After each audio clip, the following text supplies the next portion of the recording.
Good evening, everybody. Thank you for joining Team and Ambition's YouTube today. Today we have a very special video that we are all excited about. It is the Set 5 discussion video. Thank you all for joining us. Joining me tonight, we have fellow team members of Team and Ambitions, Carlos Solorio, goes by Nalaar, Dylan Lindner, sleepyGary, and Talia Gant, goes by Imigin. How are you all this evening? Doing good. Good. Excited. Set 5's right around the corner. I'm dreading the amount of brewing I will be doing for Vegas because of this set. I didn't even think about that. I'm just over here brewing because I'm like, hey, new set. Hey. No, I forgot about Vegas. Yes, we have just about, after this set release, we have about a month and some change until Vegas. Oh boy, it's going to be a tournament, that is for sure. I cannot wait to see what happens. We're going to talk about our most favorite and anticipated cards from the set, and we're going to go color by color this evening. We are just a couple of days out now from Set 5, Shimmering Skies. It will be released on August 9th at your local hobby stores, and then August 23rd at all the nationwide stores like Target and Walmart and so on. We're going to start with our discussion of Amber. Talia, why don't you go ahead and take us away? All right. Well, I mean, Amber is definitely well anticipated coming out, especially since we've seen a lot of cards boosting those Steel Song decks coming out with this set. Our earliest preview was that 9-drop Uninkable Kristoff, allowing you to play him for 1 cost less with each song in your discard. And he also the Great Bodyguard that help protect those. Smaller characters like we have like Ariel or Cinderella that we basically play early on in the game. With that, we also had the new location drop of Rapunzel's Tower, the 2-drop Inkable. It allows a character to get 3+ defensible there, making some cards a little bit more beefy and able to outlast like Zeus.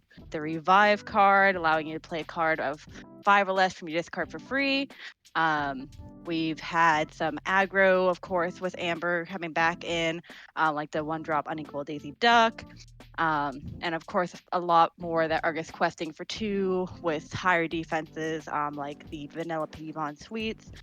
And then, of course, with the new set championships, we have that Amber card of Mirabelle that we've seen pop up, which kind of exciting, especially with the new format in place of giving it to top 8 instead of just top 4. So definitely excited to see some Amber cards this next set. Amber stonks through the roof. If you've watched the last couple of videos that we've been discussing, you know I've been very high on Amber. Talia, I don't think you mentioned probably the most important Amber card. Our young... a secret.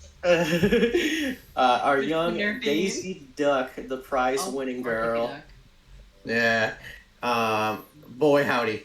The amount of hyper aggro lists I've been seeing through the interwebs is through the roof, and you can even reflect it from like Lilos and Maleficents now being $5 each. Daisy Duck is definitely going to be sort of the gatekeeper card where it's like you have to beat me or you lose the game. And that card is insane, to the membrane even. And yeah, Amber stocks through the roof, Daisy Duck winning all the bears and all the tiers from your opponents. Daisy Duck is looking honestly pretty insane. You know, a card that's statted for just a 1-drop cost. Pretty good. I mean, it does have the negative side effect of potentially drawing a card for your opponent. But in situations where, you know, you don't get the card, well, you just get a quest for 2, and then you have to deal with 4 damage worth of willpower.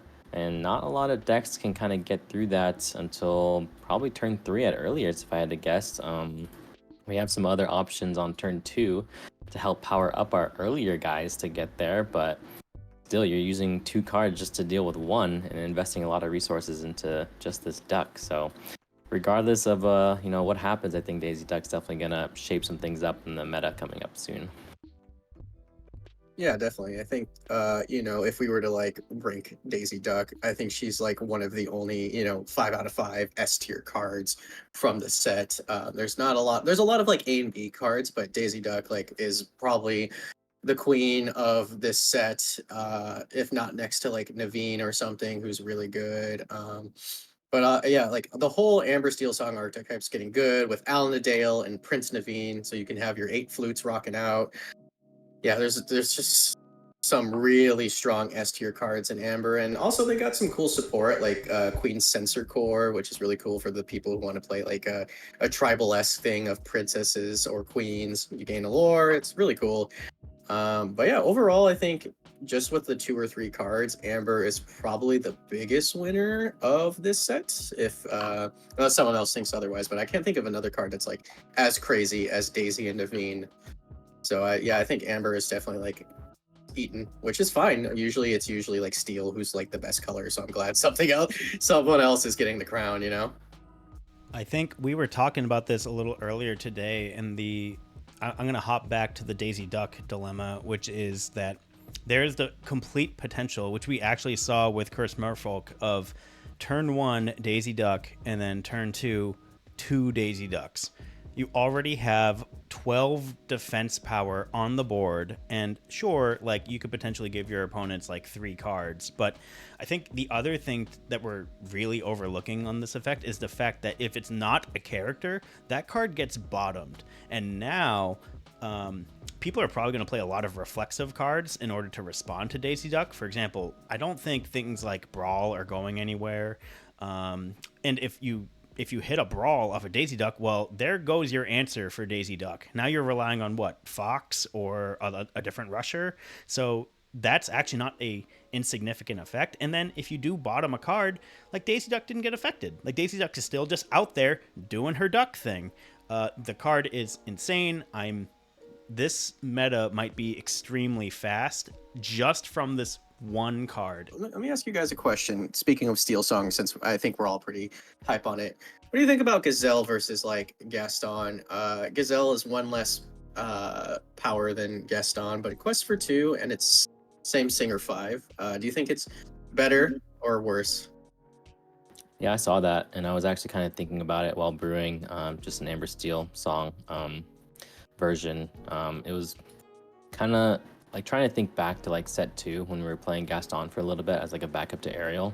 And one of the biggest reasons that Gaston was good is because yes, it's a Singer 5, but it also ended up trading with a lot of the pillars in the format, like, you know, foxes and snakes and so on and so forth. And I think that's where a lot of the power came from, was being a 3/3 Singer, because, you know, as a Singer, you're going to be exerted, so you're going to want to be able to basically punch back when that fox is rushing you down.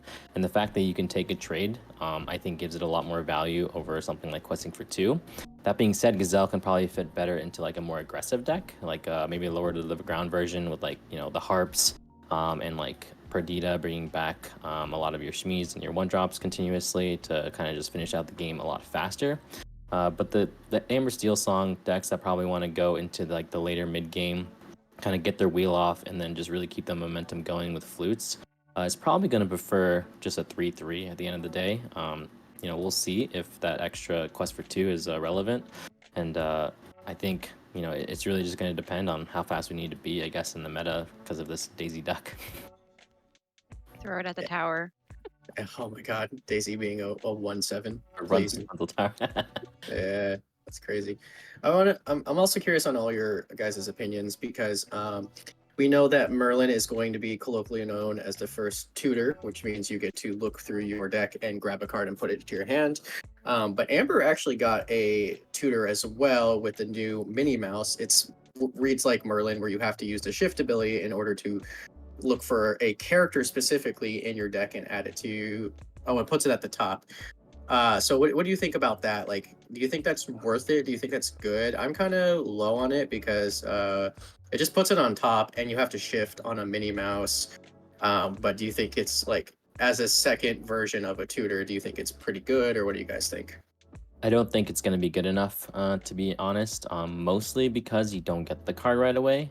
You know, the conditional where you have to shift it alone, I think, kind of makes it not worth it at the end of the day, because, I mean, it's a shift 4, so it's not going to come out till turn 4. You need to play Minnie Mouses, and if you just play this on 5 by itself, it doesn't do anything. So it seems like they're putting a lot of these tutor things on like a conditional ability, And I guess, if you play around it, you can maybe find some combos that work well. I just don't think it's enough momentum to really change the game.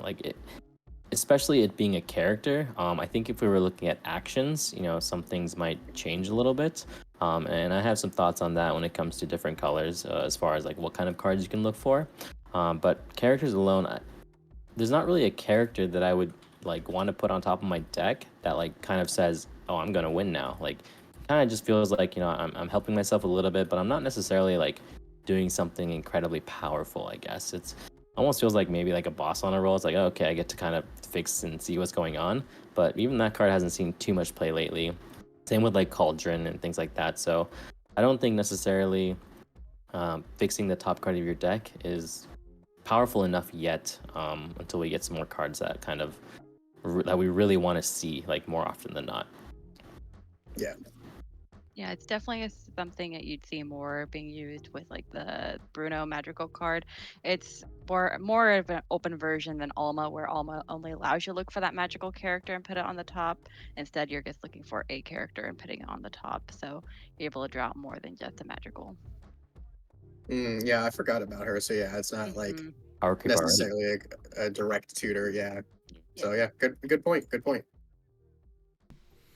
We're leaving out probably one of the most hyped legendaries I think we've had in quite a while. I think since maybe Ursula, the double singer Ursula, which is Prince Naveen. The hype around this card as well for the other Amber deck is just insane.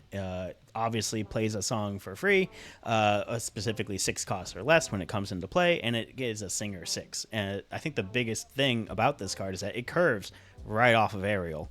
So the prospect of playing your Aerial turn 3, probably playing a couple of singers turn 1 and 2, then dropping Prince Naveen turn 4, playing your A Whole New World, and then having a whole new hand with available singers to go, is just so overwhelmingly powerful. I mean, that would be the combo that could potentially stop something like an Amber aggro deck. But this card, I anticipate it will change a lot of the tempo for Amber Steel Song. It's going to get a lot faster. They can get a lot of bodies on the board. They're going to play probably more songs. They're already at like 1920. I don't see a reason why they don't go higher than that now. One, to make sure you don't miss with your Aerial, because it's still like 20%. That you will miss at like 20 songs in your deck. So I don't think you can miss. I don't think you can afford to miss anymore. It's definitely a great card, and I look forward to using it in the Steel Song. My only concern I've ever had with it is the fact it is uninkable, and Steel Song itself right now already plays so many uninkable, and I've been in that position before where right off the bat I have 2 ink for the first six rounds of your 6 turns, and so that is my only concern with him, is just adding to that uninkable pile. I'm just gonna say it. Naveen trash, dies to Medusa, dies to Ice Block Brawl, unplayable, garbage. It's a smash too. It's unfortunate. Oh, and smash. Hold on. Folks. My little thing. Put it at the tower. Oh my gosh, put it at tower. You're right. I'm just gonna say it, folks. Just give them to me. I will dispose of them for you. It is an unplayable card. It's garbage. Who cares that it quests for 2 and plays stuff for free? You know what? I want to spend my hard-earned ink tapping it to pay for my stuff. Why should I cast it for free? That's just not fair. Not in my society. Naveen, 0 out of 10. It's not Daisy, therefore it's bad. Come on, you don't want to see Ariel, Whole New World, Naveen, play a Whole New World, and then play another Whole New World right after that? You don't want to see that? Yeah, or like, Naveen's just like, hey, what's in my pocket? Oh, it's a bunch of swords. And then Ariel's like, huh, what a coincidence. I also have swords. Like, garbage. Unplayable. 0 out of 10. If it's Zeus. Yeah, double Zeus. If it's not Daisy, it's unplayable. Next card. Okay, any last thoughts on any other Amber cards? I think maybe one last thing would be our other legendary, which is Mirabelle Madrigal. Obviously announced as the Enchanted of the set championships. Kind of a disappointing legendary. I don't know if this is going to be the card that helps the Madrigal deck really take off, because the Madrigal deck doesn't even run all the Madrigals. So I think that's ultimately the problem. I also cannot stand how they wrote 5 lore. I don't like it.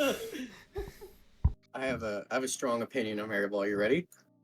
Uh-oh. It's a 5 out of 5 card. It costs 5. It's a 5/5, and it quests for 5. And you can't even play unless you have 5 or more characters. So you know what that deserves?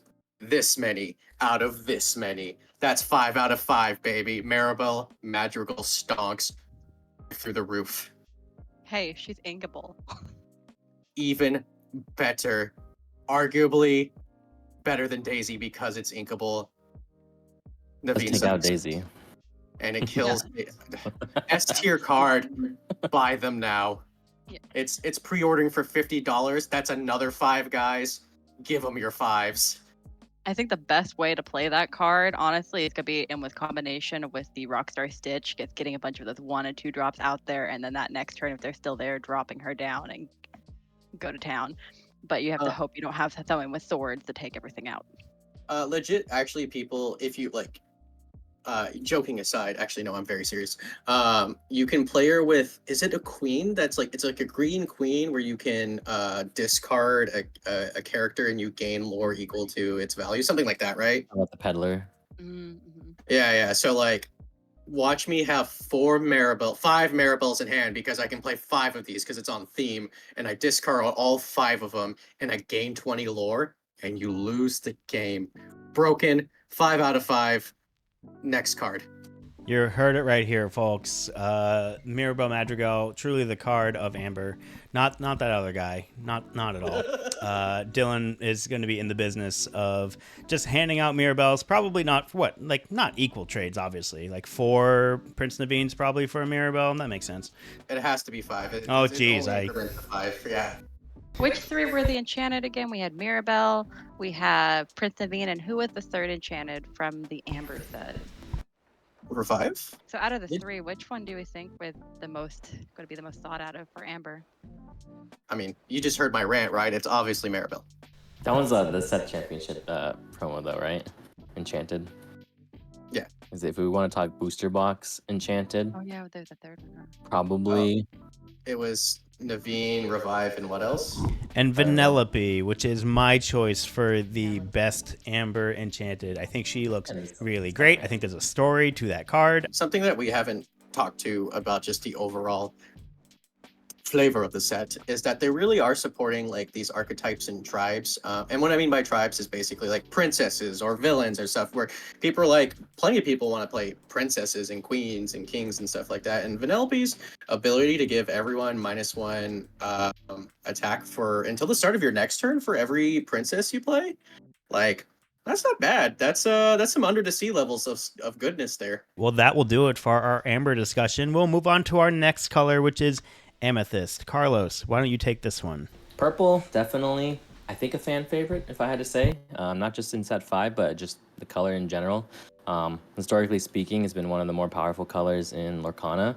And this set really continues the theme of Amethyst kind of being that color that represents card draw and apparently now reach. And what I mean by that is the way to kind of gain lore uninteractively. I mean, we already have Merlin Goats. We have things like Spellbook. And now we have another card such as Gathering Knowledge and Wisdom that's kind of just gaining you lore on the turns where you are maybe at like 16 and then you play a goat and then you play a wisdom and then you bounce your goat and then you just win the game. And those kinds of situations always come up in top finishes and top decks and just in general as a way to close out the game. My personal opinion is drawing cards and obviously winning the game, gaining lore are probably the 2 most powerful things you can do in almost any card game. I mean, card advantage is king usually at the end of the day, and dealing damage directly, or in this case questing with lore directly, is just a powerful mechanic. And some of the cards that I'm kind of like really interested in when it comes to set 5 are obviously Gathering Knowledge and Wisdom.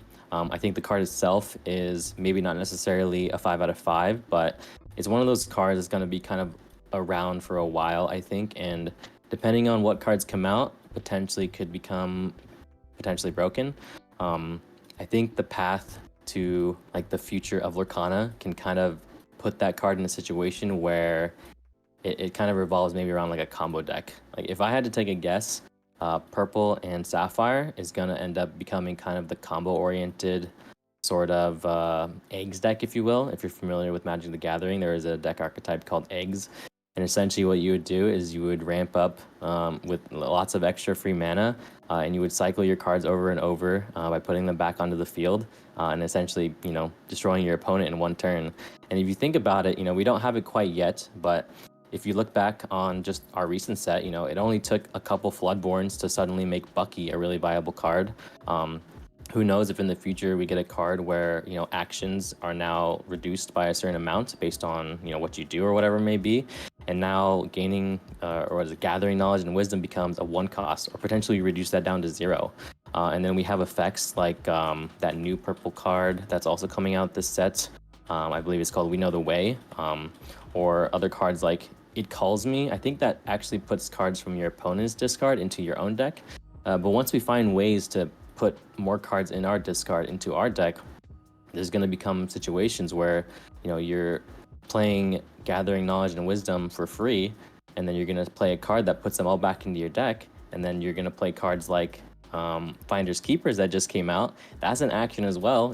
If that mana cost, or that ink cost, is reduced to 2, then you're just going to play 2 ink to draw 3 cards, which is going to be your 3 Gathering Knowledge and Wisdom, and then you're going to play those for free, and you're going to cycle into some sort of infinite loop. So right now we don't have that, but I think going forward, purple is going to kind of open up a lot of avenues to potential infinite combos, and pairing that with blue is going to give us the mana to get to that Finders Keepers, to get to those Merlins that are shifting and finding us the correct cards. So who knows, what kind of combos come out from Amethyst going forward. But if I had to guess, Gathering Knowledge and Wisdom, probably a 3 out of 5 card for now. That's relatively, kind of being on the safe side. I think it goes very well into certain decks, but if you think about it, if you're going to play it in a deck, it's probably going to be an aggressive deck. And most aggressive decks are going to be, amber purple. And if you're an amber, you're probably just going to play blue instead. It essentially is a gathering knowledge and wisdom, basically for 1 more ink, but you get a bodyguard instead. So if you think about it that way, gathering knowledge and wisdom, not exactly the most powerful thing that we can do. But with the synergy of other cards going forward, probably has some room for, busted interactions. Some other cards I'm excited about, obviously Finders Keepers, I just mentioned that. Draw 3 cards for 1 card. Yes, it costs 5 ink, kind of slow, but at the core, that's a lot of card advantage. I mean, there's reasons why Friends on the Other Side is good, other than singing. Obviously, singing is a very fast tempo-oriented play, but just the raw card advantage of Finders Keepers is good. Again, in the future, if we find a situation where we're reducing action costs by a significant amount, then maybe suddenly you're paying 2 to draw 3 cards, and that's just going to be absolutely insane. Speaking of drawing cards, still we have the Amethyst Chromacon. I think this card is kind of under the radar currently. Maybe people are starting to figure it out a little bit, but especially in those aggro decks where you just need to find those finishing cards, such as Gathering Knowledge and Wisdom, or your Merlin Goats, or just anything that's going to get you to the win. You don't really care if both players are drawing cards. You just want the cards yourself, because a lot of the times when it comes to aggressive decks, you just kind of get slowed down by the bigger decks, and you're only playing 1 card a turn because you have nothing left in your hand. And now you can continue to play the game with Chromacon and just keep pushing forward, and it's relatively cheap. And inkable. I think that's the big thing. Anything that is inkable in this game is going to see significantly more play than something that is uninkable usually. And then we also have things like the library, which I don't know why purple is getting like all the best locations in the game, but library is looking to be one of the better locations in the game as well. For 1 less ink, you get 1 more willpower, and you still get a not exactly the same draw effect, but a draw effect on a card that is a location, which we have nothing really to compare to other than the Queen's Castle, which we already know is a broken card. So purple looking pretty good for the most part. I don't think there's anything really that is going to break the game just yet, but a lot of good support for other archetypes that are not the traditional red-purple, I think, at the moment. It's possible Finders Keepers find some places in traditional red-purple decks to, I don't know, maybe help win the long game against non-A Whole New World decks. But other than that, maybe some upgrades to certain faster red purple archetypes. Like back in the day, we had Arthur and LeFou.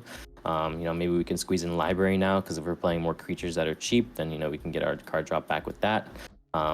And a few songs that we can kind of mess with, like Hypnotic Strength. Might see some play. Anything that draws cards, I think, is worth noting. Then we also have Elsa and the Elephant, which I think are okay cards, but situationally not sure until more playtesting. So in general, purple looking okay, I think. Nothing amazing, especially on the legendary side, but I think a lot of fun tools to play with and potentially work with going forward in Lorcana. Maybe not necessarily this set, but in the future. Amethyst is interesting. I don't think there's any 5 out of 5 S tier cards out of this color, but I do think there's a lot of A's and B's, 3s and 4 cards. I'm kind of curious. So I like the Amethyst Chromacon. It's very similar to Temple Bell if you're a Magic the Gathering player. That's pretty good gathering knowledge. I mean, everyone loves bouncing goats and not being able to interact, so that's always fun. What about Cogsworth? Do you think 1-mana 1/1 that gives a character rush is decent? I'm ranking him about a 3 out of 5 because I think you could get your opponent, but I'm curious what you all think.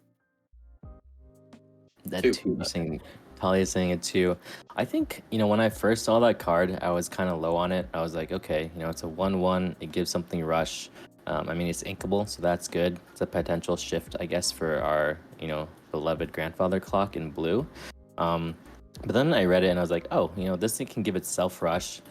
And I think that maybe bumps it up to potentially 2 or 3, I guess, for me. I think it has the potential to be really strong. Rush, Fox is rushing and Maui rushing, and rushing in general can be pretty powerful. I just don't know if we need to give anything more rush, I guess, at this point, because the Foxes kind of do that themselves, and the turns where you want to really rush, I feel like you need to spend all of your ink. So I guess you could do some sort of situation where you're playing a snake and bouncing something, and then a Cogsworth on 3, because you don't have your Fox, I guess, and you can kind of pseudo Fox your snake or something like that. But it's hard to say. I think my general opinion in Lorcana is that if you're challenging something, that's probably the least efficient thing you can do. It's kind of the pillar, I guess, of red purple, but the reason why it works with them is because they can kind of challenge to slow down the game, and then from there they're dropping Medusas, they're be preparing everything, and at that point they don't need to challenge you anymore. But if the only thing you're doing is challenging, I don't think it's quite enough. So it's inkable, it's a 1/1, it's utility, and honestly, utility cards tend to see play pretty often. Every now and then, you could throw in one Cogsworth into a deck, and then maybe it really wins you a certain game. Who knows? It's just one of those cards that's going to kind of fit a certain situation, and it's going to shine in that situation, I think. I'm curious on what you guys think of We Know the Way, because I may or may not have a hot take. I think it's not good. Yeah, I agree. Just because, the chances of you actually getting it to work how you'd want it to are very, very, very low. Yeah, exactly. Yeah, it's one of those things where I don't think we're at the point in Lorcana where same name is incredibly impactful yet. At this point, even if you name something like Merlin, we only have a few Merlins, and that also forces you into certain color combinations. So you're inherently making your options weaker just by wanting to play this card and wanting to name Merlin. So until we have a situation where 30 plus cards are all Daisy Duck or whatever, and you're always hitting something and you're always playing something really impactful, I don't think it's necessarily going to be that good. But I did bring it up because earlier when I was talking about the potential eggs deck or combo deck, if you will, I think there's merit to putting something back into your deck, but only if you have a really strong reason for it. And I don't think that's going to show up yet until we have some sort of crazy combo deck that allows us to get through 10, 20 cards at a time, and just reach certain cards over and over again to kind of abuse them. So, it's a song, it's inkable, 3 cost. It's okay. It's maybe a 2, if anything, just because it's inkable. It's inkable. It gets you its own way card draw, and it also puts something that you've used or had to discard from your discard back into your deck. So there is the possibility of it coming up again at some point. I think I want to talk about probably my favorite Amethyst card from this set, which is the Madamim Elephant.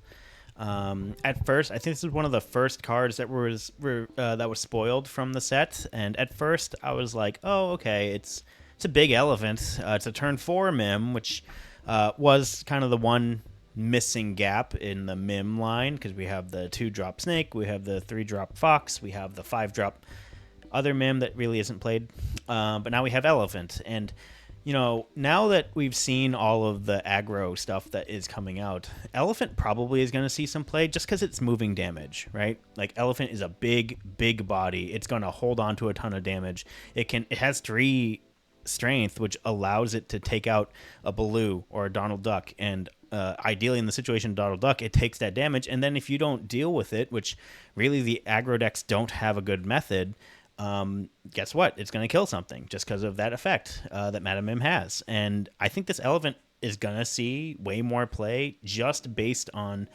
what the aggro meta might be. I think the Madamim Elephant is easily a 4 out of 5, possibly bridging on 5 if it's truly as effective at controlling aggro as I think it might be. I think it's interesting.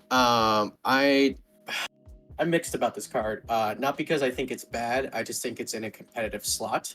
4 is like where you cast your goats. It's where you cast your rabbits. It's where you cast your queen's castles. Like, it's competing with all of them, and it's just like, what are you cutting to fit her, and how much are you cutting to fit an elephant? Like, are you playing her as a 2 of? Sure, maybe 4 of, maybe. I mean, I don't know. I don't think it's a bad card. Like, 3/7, good body, moves 2 damage, and I like that it's at that it can shoot other characters down. Quest for 1's kind of lame, but you're not really concerned about questing. You're more about bashing into stuff. I'm like a 3 on it, just because it is in that 4-drop slot and it's very competitive at 4. So we'll have to see. Again, I don't think it's that bad. It's just it's hard for me to justify what I'm cutting to play this card. Yeah, I think I would follow a similar boat, and I was gonna mention it. Like, I think the 4-drop spot is just really tough right now, and that's not to say that you can't play this card just because, like, we've only been playing goats and rabbits and castles lately. Like, there's always room for improvement and always room to kind of cut numbers, especially with the way Lorcana works. Like, the difference between having 3 and 4 cards sometimes isn't too much of a difference because we can ink stuff at the end of the day. But like, I'll be honest, when I read this card, I forgot that it actually had the ability to move its damage to other things. So Andrew's probably right. Like, in an aggro meta, especially if we're thinking about that, like, I think it's gonna definitely put it's gonna stop a lot of the early questing, and just kind of force your opponent to play weirdly, I guess, because if this mana Mim has 2 damage on it from, I don't know, taking out a piglet or something, you kind of just can't play anything that has 2 or less, really. I mean, it's just gonna end up in the discard pile immediately after.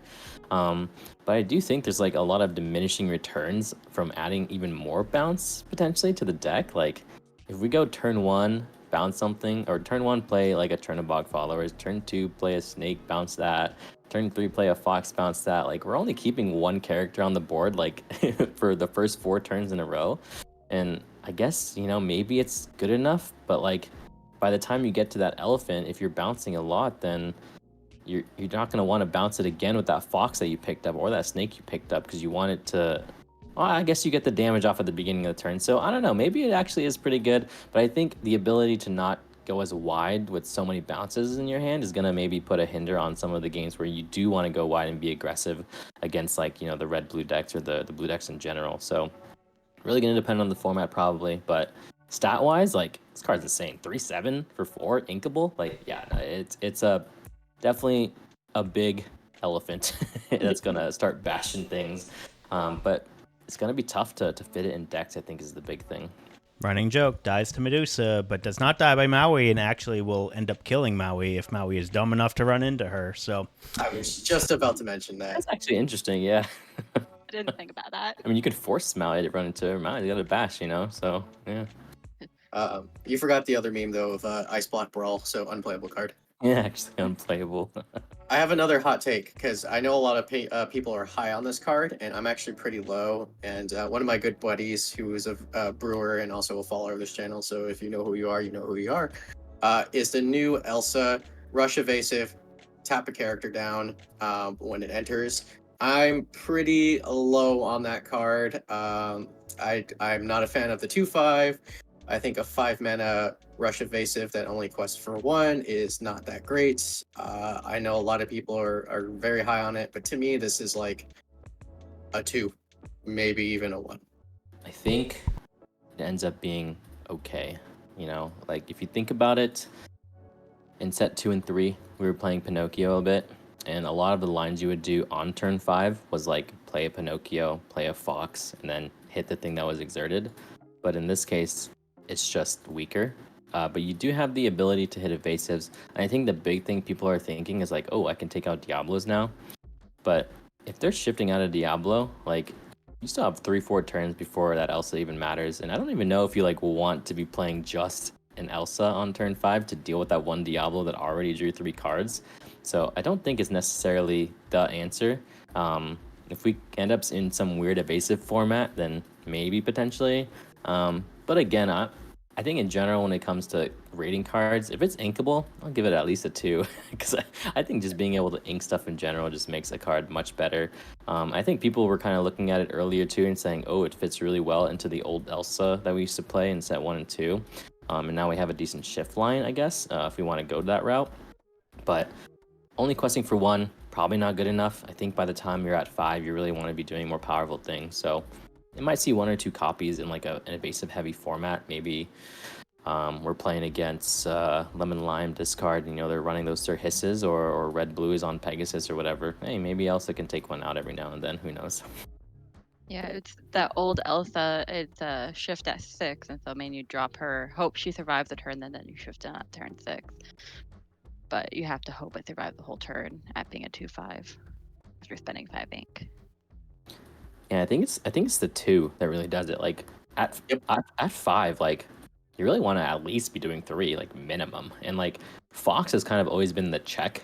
Like we even have Daisy Duck now at 4. Like Fox is still that check. Like 4 attack, you know, 3 defense to take out. Like yeah, Elsa survives, but what is she hitting? I don't know yet. Unless you play her, throw her into the library, and use her to get a card. That's gonna cost you 6 though, and yeah. It's an option. It's definitely an option. Say it with me, everybody. Dice to Medusa. Bad card. Medusa, yeah. Everything. Medusa's ending up being that card that might get the next errata, but you know we can save that for another video potentially. Yes, you don't even need the ice block. You can just punch her with a brawl. Let's talk real quickly about the 2 legends of the set. That would be Camilo Madrigal, the 6 cost 3/7, questing for 1. When this character quests, you may gain lore equal to the lore of the chosen other character of yours, and then you return that character to your hand. And then, of course, the 7 cost Genie, uninkable, the main attraction, 5/5. While this character is exerted, opposing characters can't ready at the start of your turn. Any strong feelings about these 2 cards? We sure just talked about them. Yeah. Mirabelle. They're definitely, you know, 2 legendaries of the set, of set 5 for sure. I think, yeah, not exactly exciting in my opinion. Camilo, I think has potential, only because we've seen Maribel from Amber get printed with lore cost 5.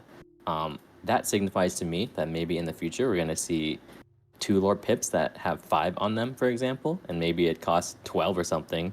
But you know, maybe one day we figure out a way to, you know, abuse those mechanics, and then Camilo can pick up your 12 costs and then make you cast it again. I don't know. There's gonna be potentially some weird interactions in the future where, like, you know, Belle gains extra lore during certain conditions, so now Camilo can pick her up and you can do, you know, 10 in a single turn, but in general probably too slow. I'll let you guys talk about Genie though, because I'm not really sure how I would rate that one, to be honest.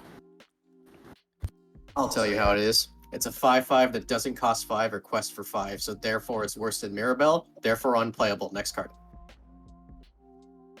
Yeah, I mean, he quests for 2, which is nice, but I mean, the only other nice thing about it is it does keep some heavy hitters, especially the one you'd see in Ruby from like coming at you that next turn, or even Robin Hood for coming at you that next turn if he can't ready. So It's but the ability's nice. Like, it is a strong ability. The problem is like the character has no protection. Like, it Yeah. doesn't have evasive. It doesn't have resist. Sure, you can Maui's fish hook it, but then you've just paid 9 ink to do that wombo combo. Congratulations. I'll just be prepared you. So like, that's my main thing. It just can't protect itself. Like, it's a good ability, art, great, but it doesn't compare to the powerhouse of the format, Mirabelle Madrigal. So yeah. I think my biggest letdown in this color game was the first card we ever saw out of that was actually during set 4, which was that Hexwell Crown. And it's such a letdown. yeah, it is. Very, very first card actually ever revealed from the set, and we're like, no. Not ideal, especially as a prize from beating Ursula. You'd think you would get something a little more powerful, but you know, who knows? It's on brand. Here's a piece of your tiara. Let's talk very briefly about we'll wrap up the Amethyst chat here with the 3 enchanteds of the set. I'm always going to bring up enchanteds because, you know, that's my jam on the team. So for our action, we have Finders Keepers, and for the 2 character cards, we have Olaf making his first appearance as an enchanted, and ironically, the other one making his first appearance as an enchanted, Archimedes, which is our first character uncommon enchanted. What do you all feel about these 3? Which one is your favorite? I really like the Olaf one just because it's Olaf, but that action card one, it reminds me of Kingdom Hearts, and that is why I want it. The artwork is nightmare fuel. It haunts my dreams. I'm afraid to look at Olaf's eyes, knowing he might come through my window and take me in the middle of the night. I have the same feelings about a different enchanted card that we'll talk about later. Think about just like the mental warfare that you can like inflict on your opponent by playing like a full set of enchanted Olafs in your deck against them, you know? Like, just like make sure you turn it towards them too so they can like really see the art and look into Olaf's eyes. Slightly prop it up. I would just quit the game. Like, you got the Exodia, bro. Like, you got it. I don't know what you're doing. Just please stop hurting me. What about you, Andrew? You're the enchanted guy. What do you think? I think it's Finders Keepers. I love the backstory of it. I mean, the world that they're going to is the Lorcana image from like the trove boxes that we've seen, the guides that come in the boxes as well. But man, if it doesn't remind me of Kingdom Hearts and gives me a little bit hope that the 2 worlds can collide at some point. I mean, we're probably very long from that, but if it ever does, oh man, you are the money is being printed, Ravensburger. We already have Yen Sid. I want to piggyback off that and mention that Finders Keepers is definitely my favorite as well. One, because I like birds. I like bird cards like Enchanted Diablo and Archimedes are probably some of my favorite enchanteds. But also like there was a lot of maybe conflicting opinions on Finders Keepers, like people saying that like the fact that it only says draw 3 cards and that's it on the text is like kind of underwhelming. But in my opinion, that's actually kind of awesome. You know, there's a lot of elegance and simplicity in my opinion. I'm a simple kind of guy, and I love drawing cards. Like, I don't know if there's anything better in card games in general than just drawing cards. So, if I ever get the chance to play this card as a 4 of an 8 deck, I'm definitely gonna be shooting to try to grab 4 of them that are enchanted because I think it's just gonna be awesome to look at and feel pretty fun to play, honestly, just because of the art. And I get to draw 3 cards every time. Good for the Jafar decks. Well, Carlos, while we're on the topic of you drawing cards, it is my color next, which is Emerald. And this is a very interesting color for this Shimmering Skies release. I think the thing I like about this color the most is that it has elements of every other color. Like, it can draw cards, it can have ink, it can do damage, it can play big things. but there are conditions with it. So it is a very skill-based color in which you have to really figure out how to navigate, how to play these things appropriately, and the payoff can be huge if you can figure that out. So it's a bit more like a very fine-tuned finesse color, which I personally enjoy. I think it makes deck building and gameplay a little bit more fun. I also like it more because like it gives you a lot of options. The cards that are probably the most impactful that I think from this set, one, I think the biggest card that has been talked about is Prince John's Mirror. Like, we literally just lost Bucky, and here's another card that just completely obliterates a hand. But not just obliterates it like what Bucky did, which is just card by card by card over the course of several turns. Prince John, you could easily lose 4 or 5 cards in one blast. So go ahead and draw those 3 cards, Carlos, because they're gonna be gone if you don't play them all, or at least down to 3. Other cards I like the idea behind one of our legendaries, which is Ana. It has 3 different card effects into it. You technically have to play this on turn 5, but it has a sudden chill built into it, it has a vicious betrayal built into it, and it has a ring the bell. And it really depends on when you want each effect. And that's the kind of card style that I personally like, which is a card that is ready to do a certain effect at the time that you want it to, depending on the situation you're in. It makes it flexible to play against various decks. I think the other thing I'm most excited about Emerald is the very high amount of Robin Hood support. Robin Hood is now its own archetype itself, right? We have the dwarves, we have Maleficent, which kind of came out from the Amethyst side, and now we have Robin Hood. We I think have 7 or 8 Robin Hoods at this point. But the ones that we got in this set, they are huge. You have the new baby Robin that can just gain a lore if you have if your opponent has a damaged character in play. And then you have the 2 big drops, the big 9-cost Robin that if for every damage that's on their side of the board, you're just playing a big 6/6 quest for 4 ward character. That sounds really, really hard to take care of, especially if it has ward. Like, what's Steel Song going to do against that card? And then, of course, the other one is Robin Hood, the 5-drop that's inkable, and that also shifts, and it just gains a lore for every opposing damage character that's in play. No big deal. It can easily quest for like 10 if you play it at the right time, and shift it, which is like to potentially shift onto a 9-drop Robin that is 6/6 and quest for 4, and then get more lore out of it potentially, is insane. This, I think green has a lot of potential. I think there's a lot of skill-based cards here that makes it a lot of fun to play. Everybody, what do you guys think about Emerald? I am super excited for Emerald coming back, especially with a lot more ping to it. That ping damage is something I originally started trying to build off of, and the fact that now it's in a form that I can try and make it work better is super exciting for me, especially with the Robins and the Sherwood Forest location. The fact that Bucky's gone, sad, but we have Prince John's Mirror, which has been photoshopped with Bucky's face on it just about everywhere now, is just a great comeback as well. So I'm excited to see what gets built from Emerald this set.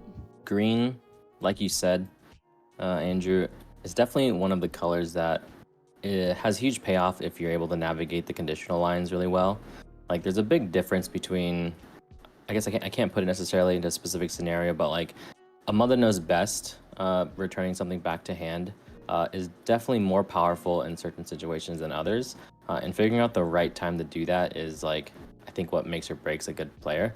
So it has a lot of those lines where, you know, like you're saying, if you can line up the damage on certain characters and then get that one additional lore from the new Robin or whatever, like that's gonna help you differentiate yourself from, you know, the better and the best players, if you will. Something I'll say though is I don't think Prince John's Mirror is that amazing. I think in a vacuum it is very good. But I think really what we're missing is like a 1-drop Prince John, because if you're just playing this on turn 3, like people can adjust their playstyle to effectively just turn it into a sudden chill. I think if I do the math correctly, at least if you're on the play, if you're on the draw, then you know the mirror is probably going to get 2 if I had to guess. But I don't think it's going to be the most amazing card.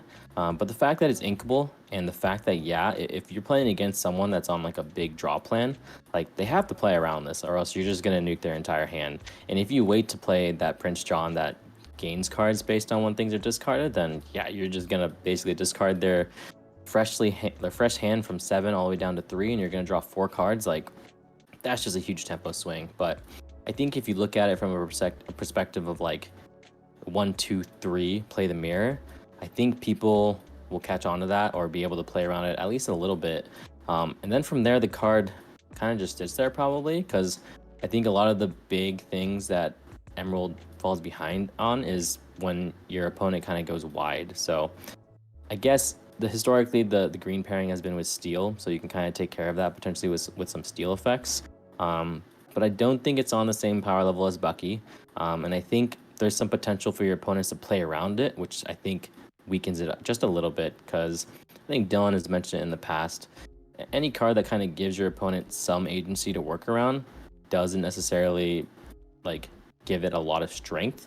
But like in the ideal scenario, yeah, this card is just gonna obliterate someone's hand, because you can only do so much in one turn. So I think if we get like a 1-drop, like maybe a 0/1 Prince John that has a ward or something silly, like playing a mirror on 2, like you're just gonna delete someone's hand. And like I would love to, 3-for-1 you on turn 2 if possible. Like that seems really powerful. I agree with parts of what you're saying. I don't think it's like Bananarama.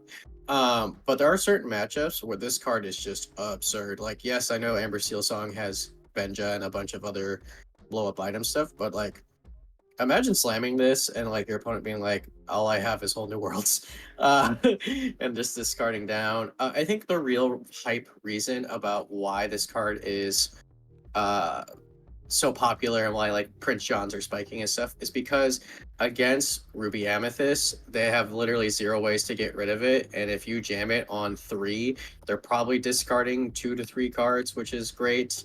So that's really the big thing, is that you're always keeping their hand low, which means that they can't ink as much and therefore they can't be prepared you. So that's like where the really hype is. Like, yeah, I don't think in most matchups it's an amazing card, but if you have a card that's like pretty decent into the most popular deck in the game, it's probably worth running. Yeah, I think Sally's probably a 2 of like minimum if I had to guess, but I don't think you can play 4 really. I think you lose too much of the core Maybe of a certain 3 deck. inkable. 3, yeah, inkable. That's fair. Inkable is always good. You can run 2 or 3 and see what fits best for the most part. Because like you wouldn't want 2 of these, right? Like it doesn't do anything at that point. Like on the board is what I mean. It's just reassurance in case they blow it up. But yeah, you're right. Yeah, What I'm hype about Emerald is actually, I mean, the ping your opponent stuff is interesting, but I don't think it's quite there yet. But I actually am a fan of Clarabelle, which the comment section hasn't told us if she actually is dating Goofy, so get on that comment section because we don't know. The 3 mana 2/3 that if you have less cards than your opponent draws you card, not bad. Like a 2/3 that draws you card is probably worth 3 ink. But the shift one is pretty dang good in my opinion, even if you're not shifting. 5/6 that quest for 2 that draws up to your opponent's hand size is pretty dang good. I would take those stats if it drew me 1 card. I will take those stats if it draws me more than 1 card. So I think it's actually pretty dang decent. And another card that I'm not 100% sure if I like or not, but I think it's pretty good, maybe like a 3, possibly a 4, is Mother Gothel, that when you play this character, each opponent has to choose as one of their characters and return it.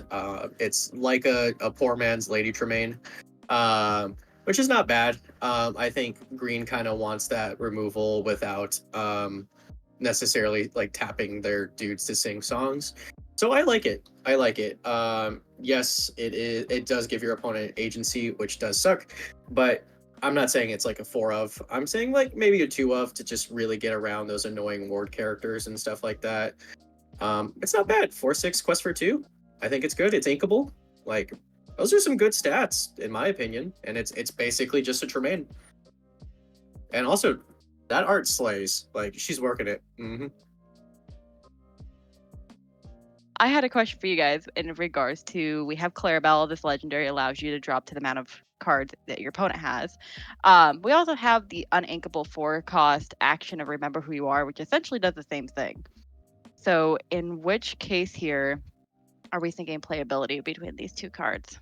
I think like the effect itself is very powerful. There's a very similar card in Hearthstone called Divine Fervor, I believe. That basically allows you to do this effect where it's you draw cards based off of how many cards your opponent has at the time, and it kind of equalizes you. But I think maybe I don't know if you can call it a problem, but like Clarabelle is an Emerald, which historically Emerald wants to discard you. And kind of just empty your hand potentially. There are situations where you're bouncing stuff back, so their hand gets a little bit more full, I guess, in that case. And in which case, Clarabelle, will probably draw you more cards because you're bouncing it all back. But in situations where you're playing discard, Clarabelle's probably not going to draw you too many because their hand's empty. So I don't know. Like the effect itself is incredibly powerful. I just don't know if this is the right shell for it.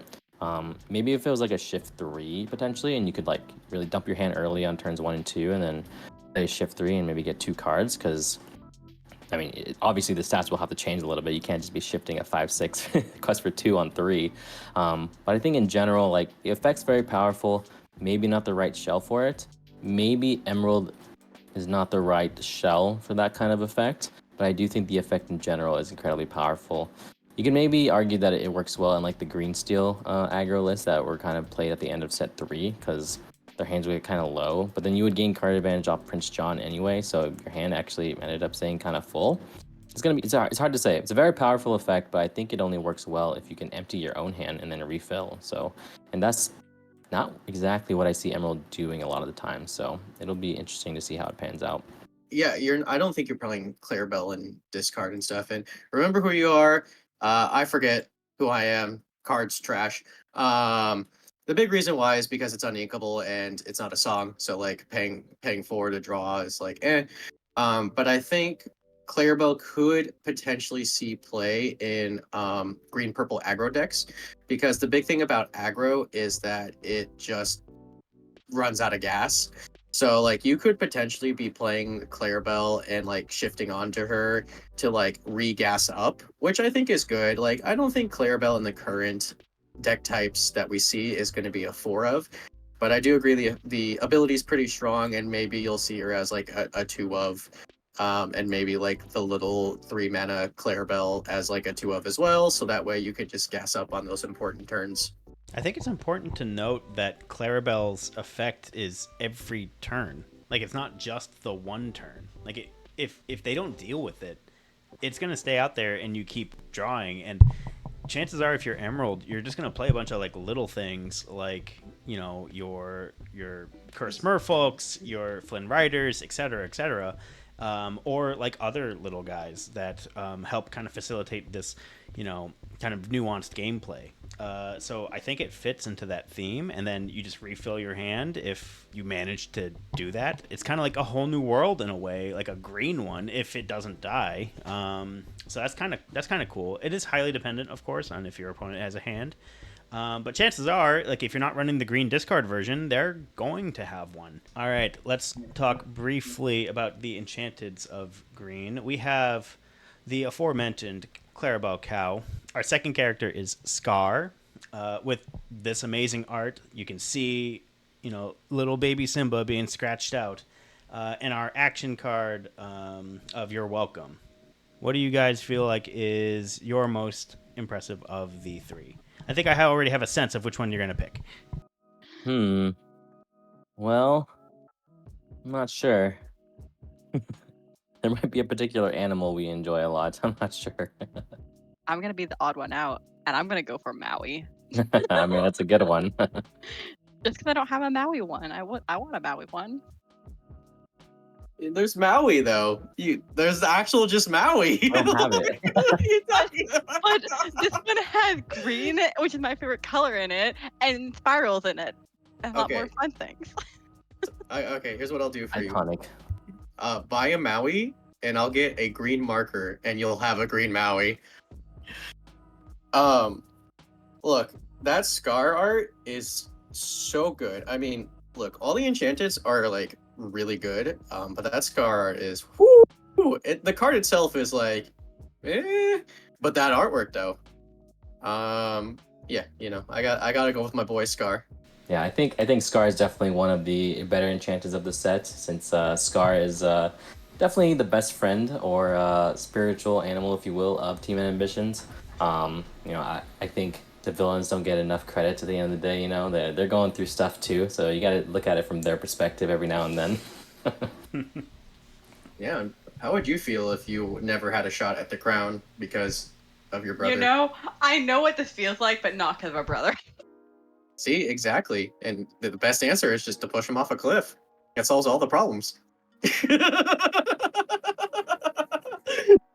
Thank you, everyone, for listening. We're 3 colors in. We have 3 more to go. If we have missed a card, or if you have a different card or you have strong opinions of any card that we have talked about, please put it in the comments. We would love to talk to you about it.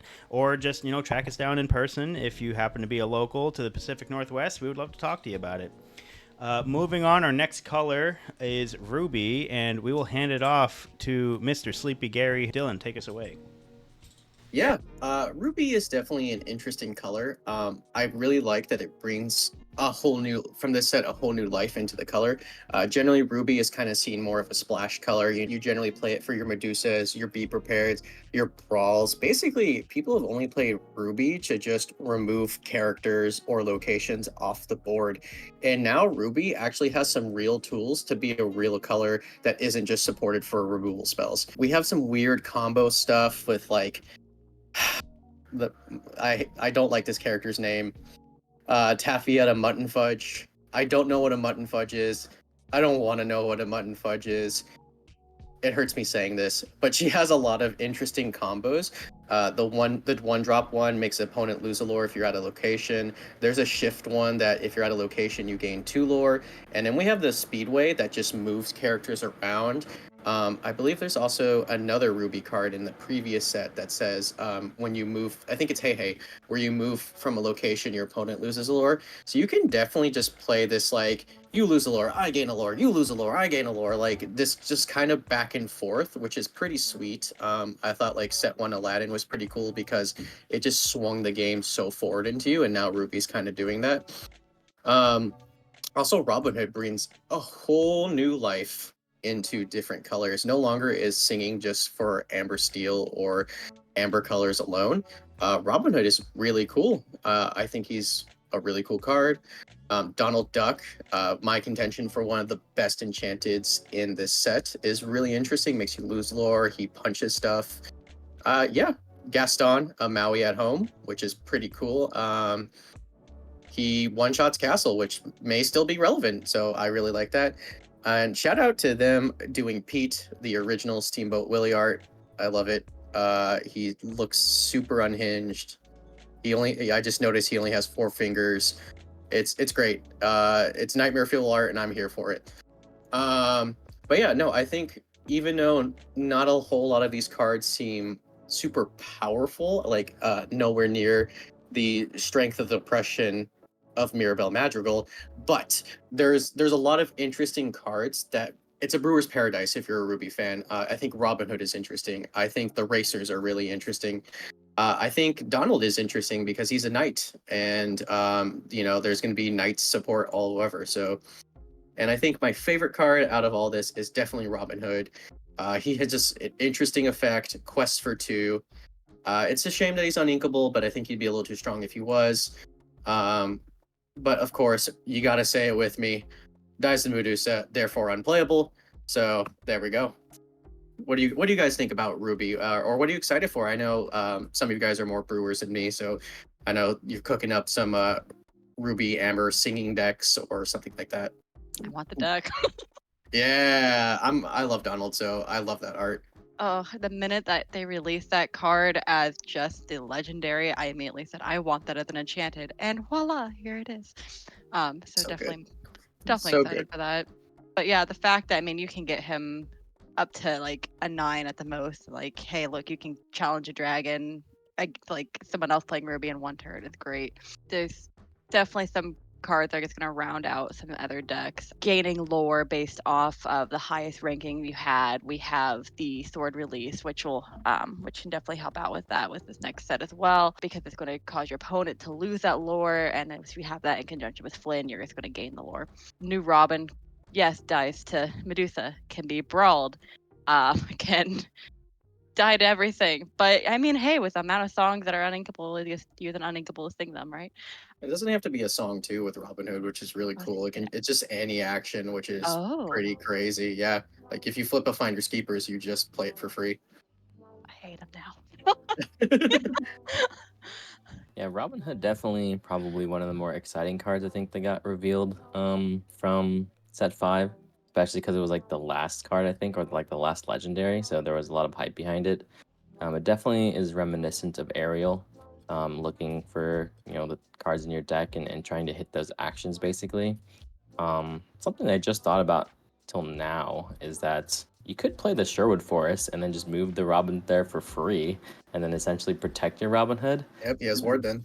I don't know if like Red Green has the actions to support a Robin Hood, I guess, core game plan. Because like you were saying, if you quest with the Robin Hood and you find a Finders Keepers, playing that for free, I mean, if a card said quest for 2 and draw 3 every turn, I think I would play that card in almost every deck.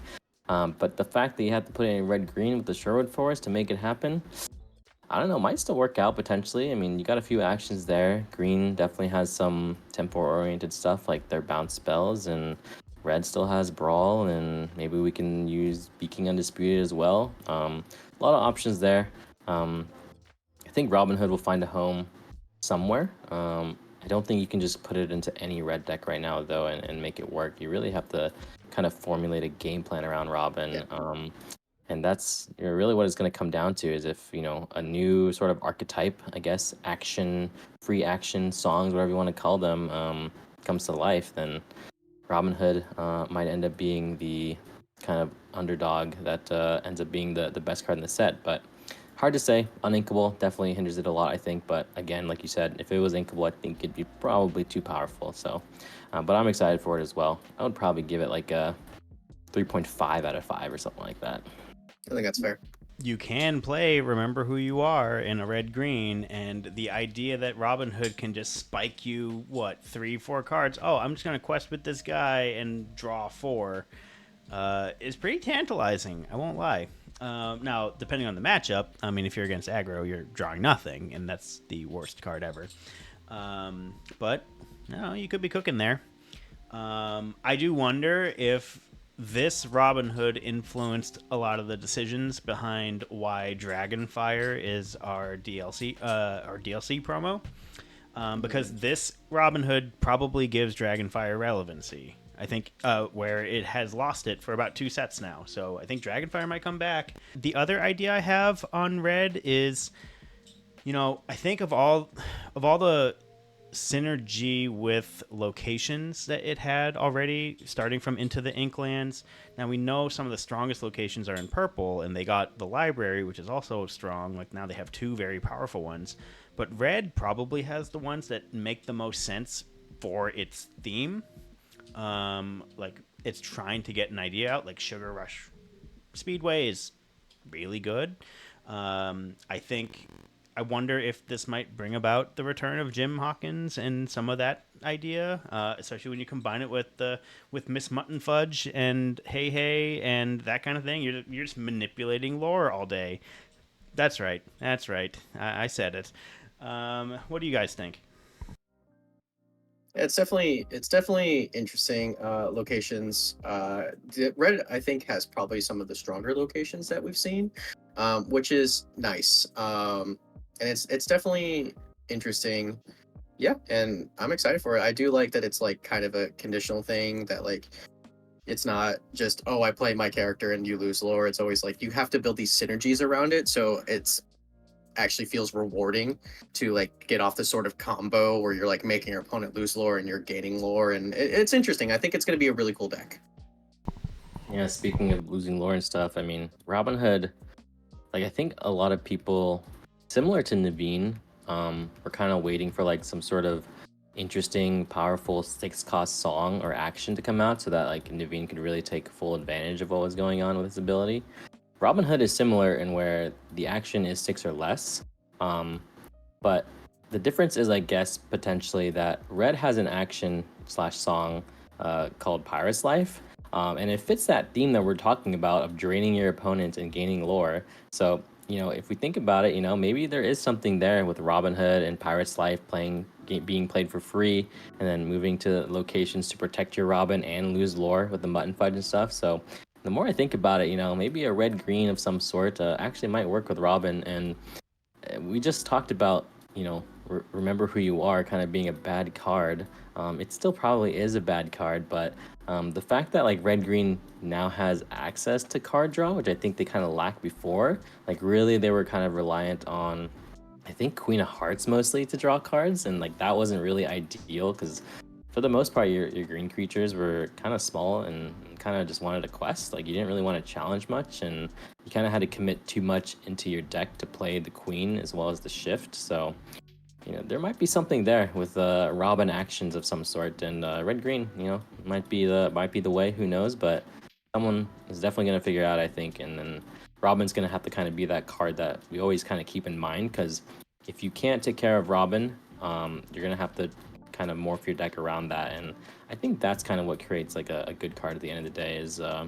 If it goes unanswered, like despite the fact that like it can be answered currently, if your decks start changing to where now Robin Hood kind of like sneaks his way in, it's going to become very powerful. So we got to keep an eye on it. Just really quick, I want to ask you guys your opinion on Maximus, because he's like a Flynn Rider. If you somehow have a 10 or more power character, then yeah, you're winning large. But I mean, a Maui still triggers him no matter what, even if your opponent has a Maui as well. So what do you guys think about that? Donald Duck, throw in the Shift Li Shang, get it up to 10, have Maximus out. Just that easy. Ta-da. We solved the meta, folks. Go home. No, definitely hard to get up to 10 or above. I mean, we've definitely seen in some of the past sets the ability to do that. Mostly usually with like a couple of the green characters, the older Pete, Pain and Panic. I think we've kind of gone on this thing here of we're seeing more synergy coming now in with the green and the red, and there's definitely probably some sort of mix going on there. But it's definitely hard right now as it is to get over 10 attack to get to that 5 lore. Yeah. I want to just like jump into kind of a not card related topic. Can we just make a note of how much Scar just hates Mufasa? Like, are you talking about the action card? The artwork for that? Like evil comes prepared, or is that Simba? No, that's Simba. That is Simba. Never mind. Well, how much he hates just that whole clan? Like, my God, what uncle. He looks like it looks like him. Scar though that came out that also banishes a Mufasa.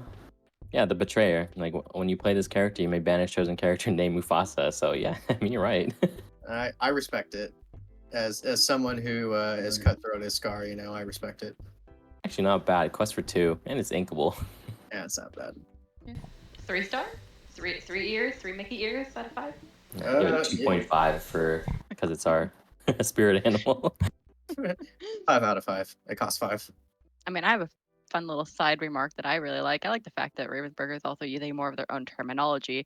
I didn't know till I was flipping through the books from Troves 1 and 2 that they had called their characters glimmers, and now we're finally seeing that terminology, especially with the glimmer versus glimmer card from this set. Is that in the flavor text, or is that like a character trait? It's like the name of the card is Glimmer versus Glimmer. Yeah, but the glimmer is any of these created characters that the Illumineers are creating within the halls of the Illumineers. Those are the characters that we are using to play with are called glimmers. And that was a terminology that you wouldn't be familiar with until you had read those textbooks. And we're finally starting to see more and more of the terminology coming out as of late. So I'm definitely excited that we see that now. I'm not going to leave you hanging. We're going to talk about the Enchanteds. You already know. It's my boy, Donald Duck, Pie Slinger, serving up some hot, fresh Enchanteds. Honestly, maybe even my favorite one out of all the colors. So that's where I'm going to. What about you guys? So our 3 Enchanteds are Donald Duck, Robin Hood, and Radigan's Party as the non-character Enchanted. Yeah, Robin Hood, 100% for me as one of my favorite Disney movies, and I'm a big fan of old school, classic, bow and arrow kind of guy. So I gotta go with my boy Robin Hood. I'm gonna go. I'm gonna go against you, Carlos. I think it's Donald Duck. There's so many little nuances with this card. The cookies at the bottom. There's half a kiwi. He is just triumphantly standing on top of all of the pies that he just slang. It is a gorgeous card. It got me so excited for this art. I like the fact that it's just in time for his 90th anniversary this year. So it's about time we got that. All right, we will end our discussion on Ruby and move on to our fifth color, which is Sapphire. Why don't we hand it back over to sleepyGary? Dylan, take it away. What do you think of Sapphire? Sapphire got a lot of support. And basically, I'm going to summarize is just play Emperor's New Groove cards. I think the whole family is super strong. Now, before the debate was one jump ahead versus Mickey. Now it's going to be Tipo versus Oja versus Mickey Mouse. Chicha, also very strong. My man Pacha, also really strong. Like you can build a whole deck around him. And of course, Cusco, basically being a Hades for locations and items is so huge because now you can Cusco dimes and Tamatoa doesn't bring it back. That is so big. He's a 3/5, he quests for 2, and his ability to give your characters resist until the start of your next turn is interesting. Like, sure, if I have 12 ink, I could just give all my characters resist 3. It's interesting. I don't think it will come up a lot, but it's like, it's not a downside to have it. It just gives you more play patterns. So I think you'll be seeing this happy family a lot in your Sapphire decks. And yeah, it's great. There's a lot of good cards in Sapphire. Yeah, I think you're right, Dylan. Sapphire got like quite a bit of support. Like having options is always good. You know, having Tipo and Chicha kind of as like alternatives to Fishbone Quill and One Jump Ahead. Like that's never really a bad thing. I feel like, and it really is just going to give a lot of flexibility in the way that Sapphire can now build their decks to ink correctly or on curve or whatever it may be. So I think they're definitely going to be cooking when it comes to ramp. And you mentioned Cusco, that 6-drop that can kind of deal with locations now. And kind of historically, like Blue Steel had like a kind of an awkward time with locations. Like they had Rise of the Titans that you could technically play, but it was never like an ideal situation to be casting that card. So now you can play Cusco, which is a 6-drop that helps you sing those critical songs in Steel, like A Whole New World and Swords. So I think Cusco kind of fits that role really well. And with that being said, like Cusco's ability actually is also printed now as, I think, a 2-drop action called Hide It Away. Is that correct? Yep. And that essentially does what Rise of the Titans did, but in my opinion, probably better because like you're using less ink. You get to put away critical cards like Lucky Dime and put it into the player's inkwell. Because really, what ended up happening a lot in Lucky Dime mirrors is you would play a Lucky Dime, and your opponent would either have to win the game in the next 2 turns, or you end up losing to the dime. Sometimes you could banish it with like the Beast or a Rise of the Titans, but then Tamatoa would just get it back. But now you can just put it into the inkwell, and unless you're playing a certain card that maybe someone else wants to talk about later, like you're not going to get that card back into your hand. So it's definitely, I think Hideaway is kind of a sleeper, or maybe not. Maybe everyone's already on board with Hideaway, but I think it's definitely going to find room in these decks. And another card I'm excited about in Sapphire, which so far I haven't been too excited about the legendaries, but like, not to say that I'm super excited about this, but it's definitely interesting. And that's the Merlin shapeshifter that we kind of got introduced at the beginning of the spoilers. And the reason for that is because it's truly one of the first tutors in the game. And for those of you that don't know what tutoring means, it's a terminology that comes from other games. I think specifically Magic the Gathering. There's a card that literally says tutor, or specifically demonic tutor. But basically, the word means you can find a card in your deck and put it directly into your hand. And, you know, we've kind of played around things like that with the Madrigals, you know, finding a card and putting it on top of your deck. And even that purple card that finds the card and puts it on top of your deck. I think it was purple. It was one of the colors that we discussed earlier. But the fact that, like, it doesn't have to be a character. Oh, it was Minnie Mouse. It doesn't have to be a character. It can be any card. I think that kind of leaves room for potentially broken interactions in the future, because once a card gets printed that says something along the lines of like, you win the game, you know, I don't know if we'll get to that anytime soon, but when we do, that Merlin is just gonna lets you find that card and win the game, because like you only now have to play one of those cards and it doesn't take up spots in your deck, and all you have to do is shift to Merlin and then you win the game. So it's definitely, I think, a design space that you have to kind of be careful in, because once you start looking through your deck and just kind of immediately finding all the cards you need perfectly all the time, we start approaching kind of like that Pokemon sort of situation where like you're already 30 cards into your deck, and then like by turn 2 you're already doing the most powerful thing possible, and that can definitely be problematic if you don't tread carefully there. So while I don't think currently Merlin really is going to find anything that's game breaking, it definitely is something to think about going forward, because as soon as a card becomes, you know, game breaking, Merlin's going to go find it and win the game with it, basically. I think the big problem with Merlin is that he's kind of held back by the lack of good Merlins. Most of the good Merlins are in purple, like your rabbits, your goats, your squirrels, whatever. And right now, Blurple, Crunch Berries, Mix Berries, whatever you want to name it, is not really the best deck right now, and you have to shift in order to get his ability to tutor for a card. And that's really the big downside. Now, if they're printing like a 1-cost 2/2 Merlin or a 1-cost 1/3 Merlin, then we get into really scary territory, because now blue red and blue steel can now play this card and look for their whole new worlds or their be prepared. Luckily, we don't have that just yet, but in the future we might, and it's going to be scary. So I'm kind of low on Merlin currently, but in the future it might be big scary. So keep it in your visions. I don't think you should be buying him at $60 right now, but you know, if he ever gets low, I'd probably hoard a couple for the next couple sets and see if he gets there.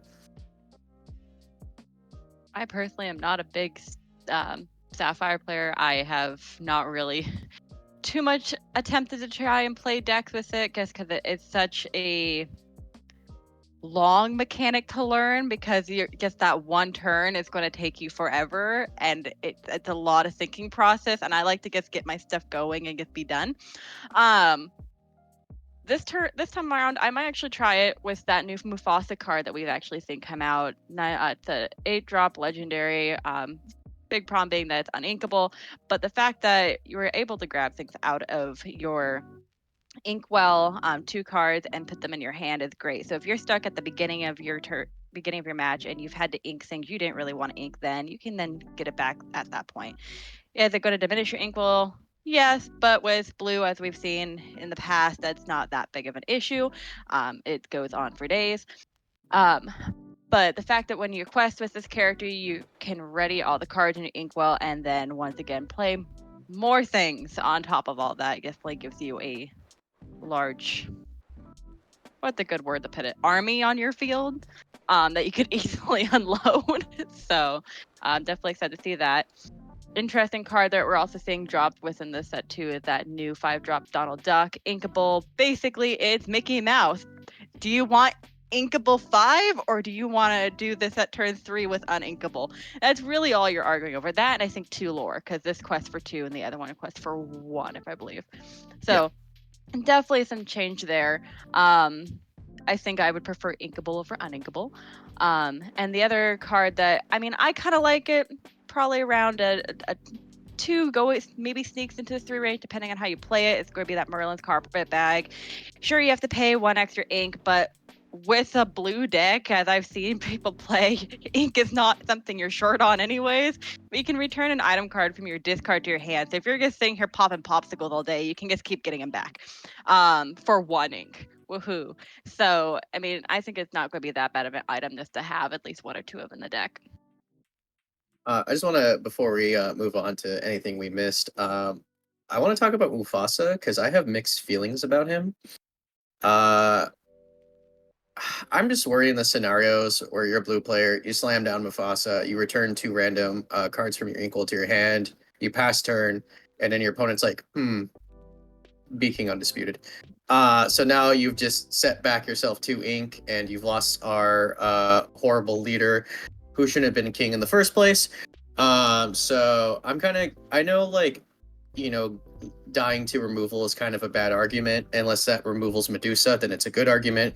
But what do you guys think? Because he's also competing with Tematoa in the same spot, and he's uninkable. Like, I don't think the card is bad by any means, but like, I kind of struggle to figure out his place in like the current game that we're playing. And he can get ice blocked. Garbage. Card is dead. Yeah, I think I'm kind of like hit or miss on Mufasa. Like looking at it, it's like, dang, that card is kind of crazy. But you're right, like in practice, like it's not necessarily ideal.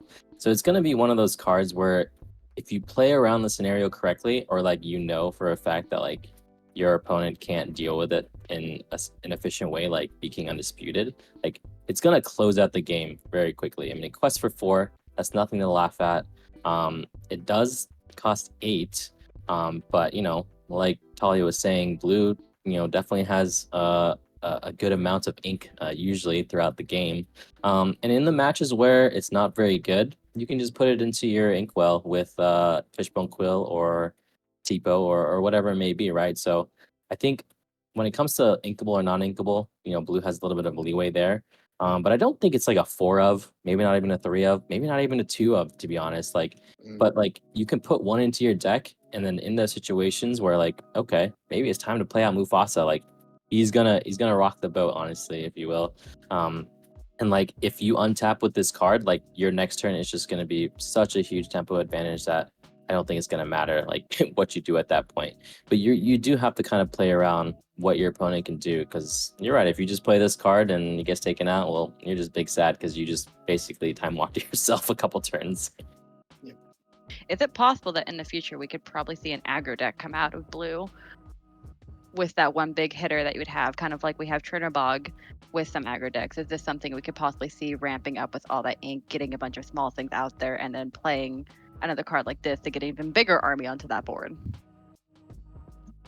I want to say no, but I mean, who knows what the future holds, but I'm probably going to say no. I think aggro maybe isn't the right word, but I see what you're saying, because like ramp aggro has like kind of been an archetype people are kind of experimenting with. I think the idea is to like ramp really fast and play a threat that's like really threatening as soon as possible before like your opponent has any real ways to deal with it. I think again the problem kind of ends up being like King Undisputed. Like if all you're doing is ramping to this, and then that's the only thing on your board, like yeah, you're gonna fall short to a King Undisputed or a Tremaine even. But like if there is ways to kind of get this guy out early, like, you know, we have technically Mickey Trumpeteer who could like slam this down for free, I guess, on turn 4. And then I don't know, man, if you're not playing a red deck, or you know, now your Mickey Trumpeteer becomes a protection to BKU on 4 on curve, like I don't know, maybe we'll be seeing some Mufasas being cheated out, because that's kind of what we're missing, I think, currently in Lorcana, is like a card that gets played and kind of just does crazy things. And this card might be the first of maybe that kind. I don't think we're at like super crazy power levels yet, like in Magic the Gathering, where you could play Eldrazi's.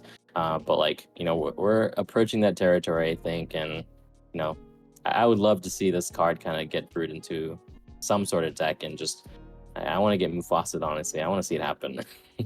I think my main problem with Mufasa is it's a great card. It's a powerful card.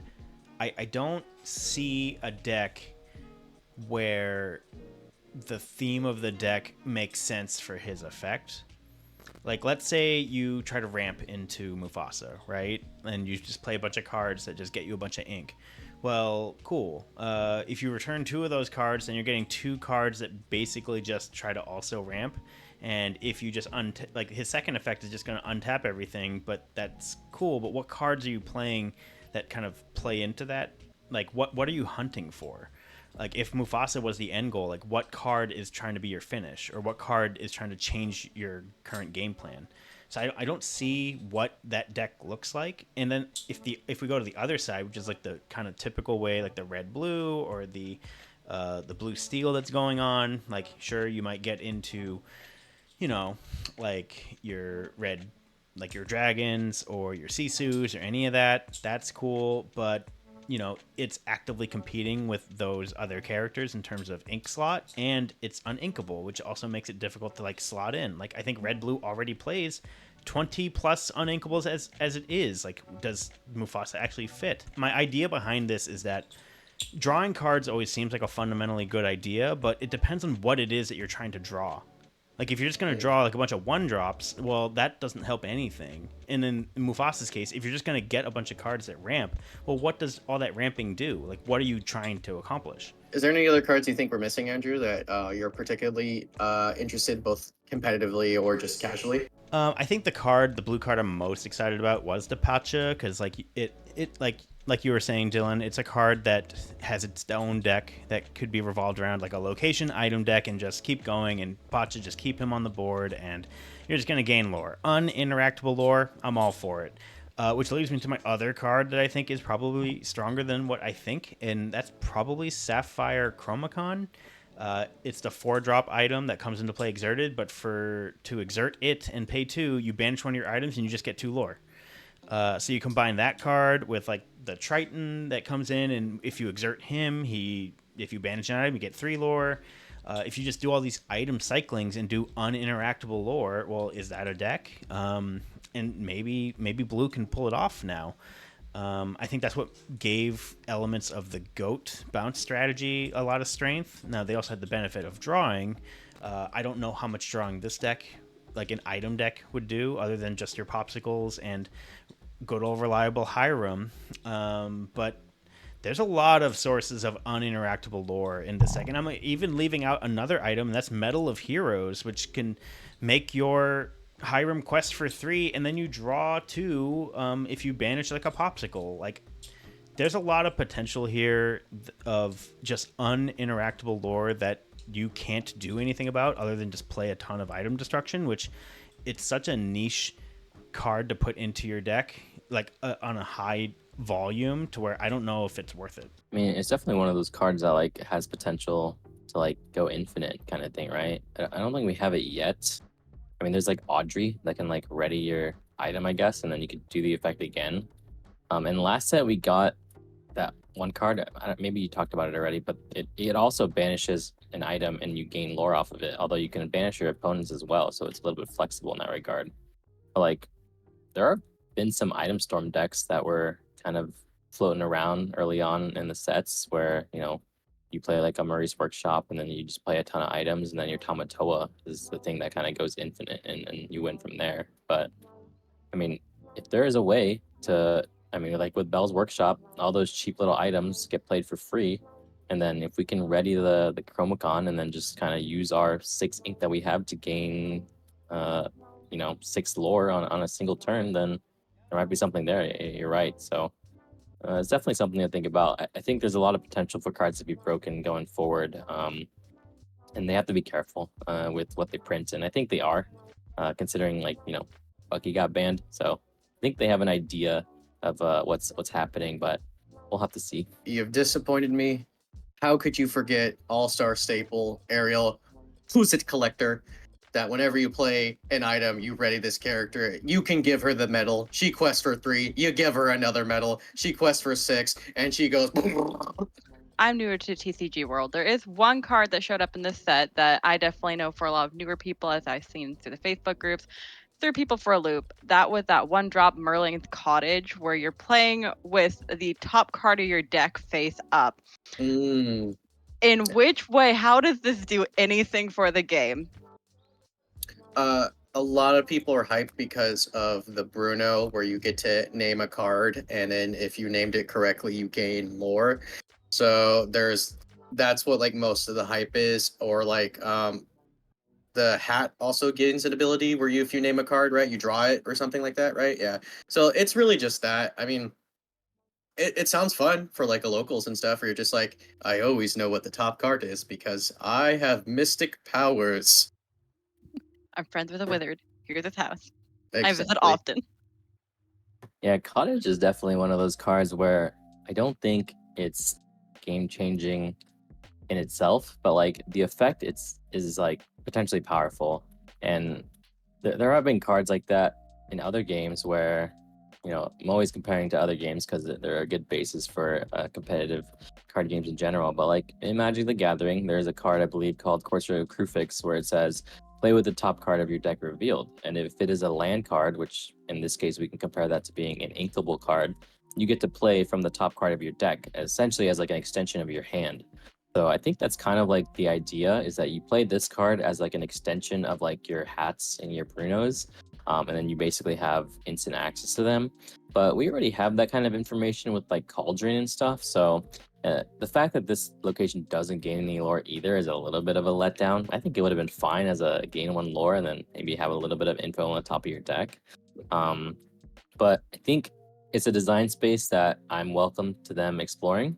I just think it needs to do a little bit more. Like, I don't know what you could potentially balance in Lorcana with this kind of effect, but like, play with the top card of your deck revealed.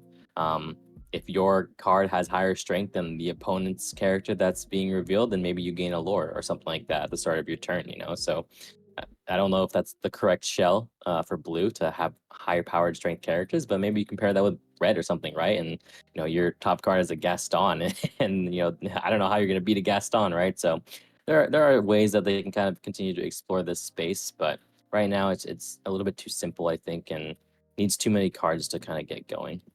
Yeah, well, I will close this Sapphire discussion. Obviously, a color that has gotten a lot of help and that we're probably more excited about, which is great. It's probably number 2, right behind Amber, in terms of the amount of cards that has led to maybe some different gameplay for Sapphire. But the Enchanteds, I'm gonna open and shut this argument real quick. Our Enchanteds are King Candy, which is nightmare fuel for me.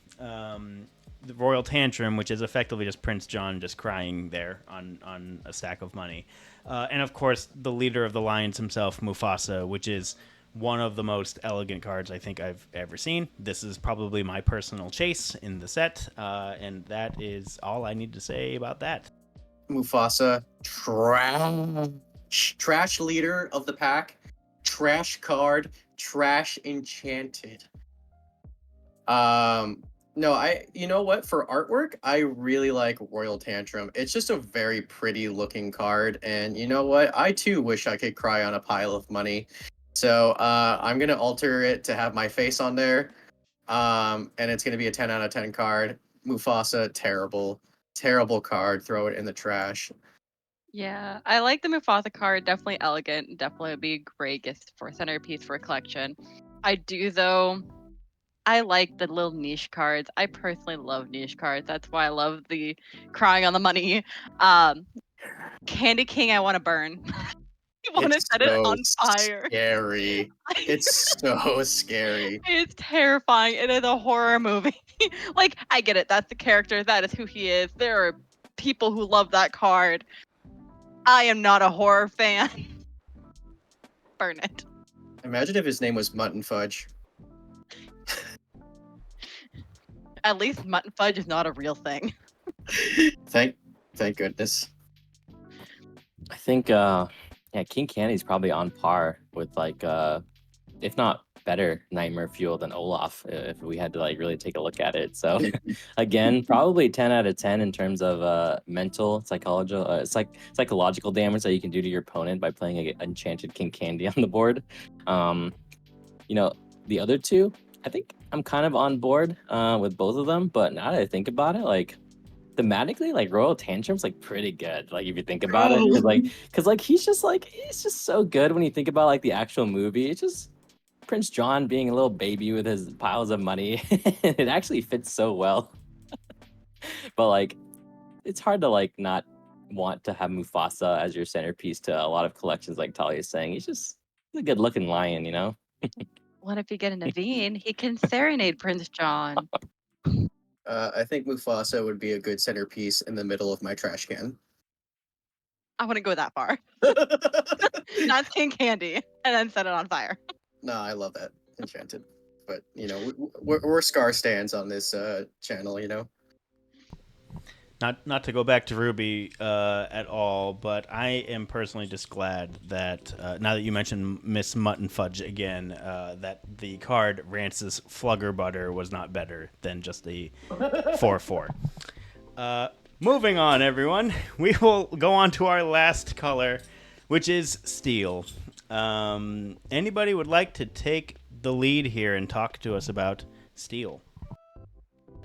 Oh, steel. Steel is definitely a center point in just about all of Lorcana for the last few sets. I mean, we have Emerald Steel, we have Steel Song, we have Purple Steel, we have had Blue Steel, we have had Steel on top of Steel on top of Steel. Like, it's never ending. I think this set, it kind of slowed down a little bit. We did get to see a new archetype of the Knights, which is great because it's now pairing into the Cinderella Knight that we've seen, and then we now have our new Red Knight, Donald Duck.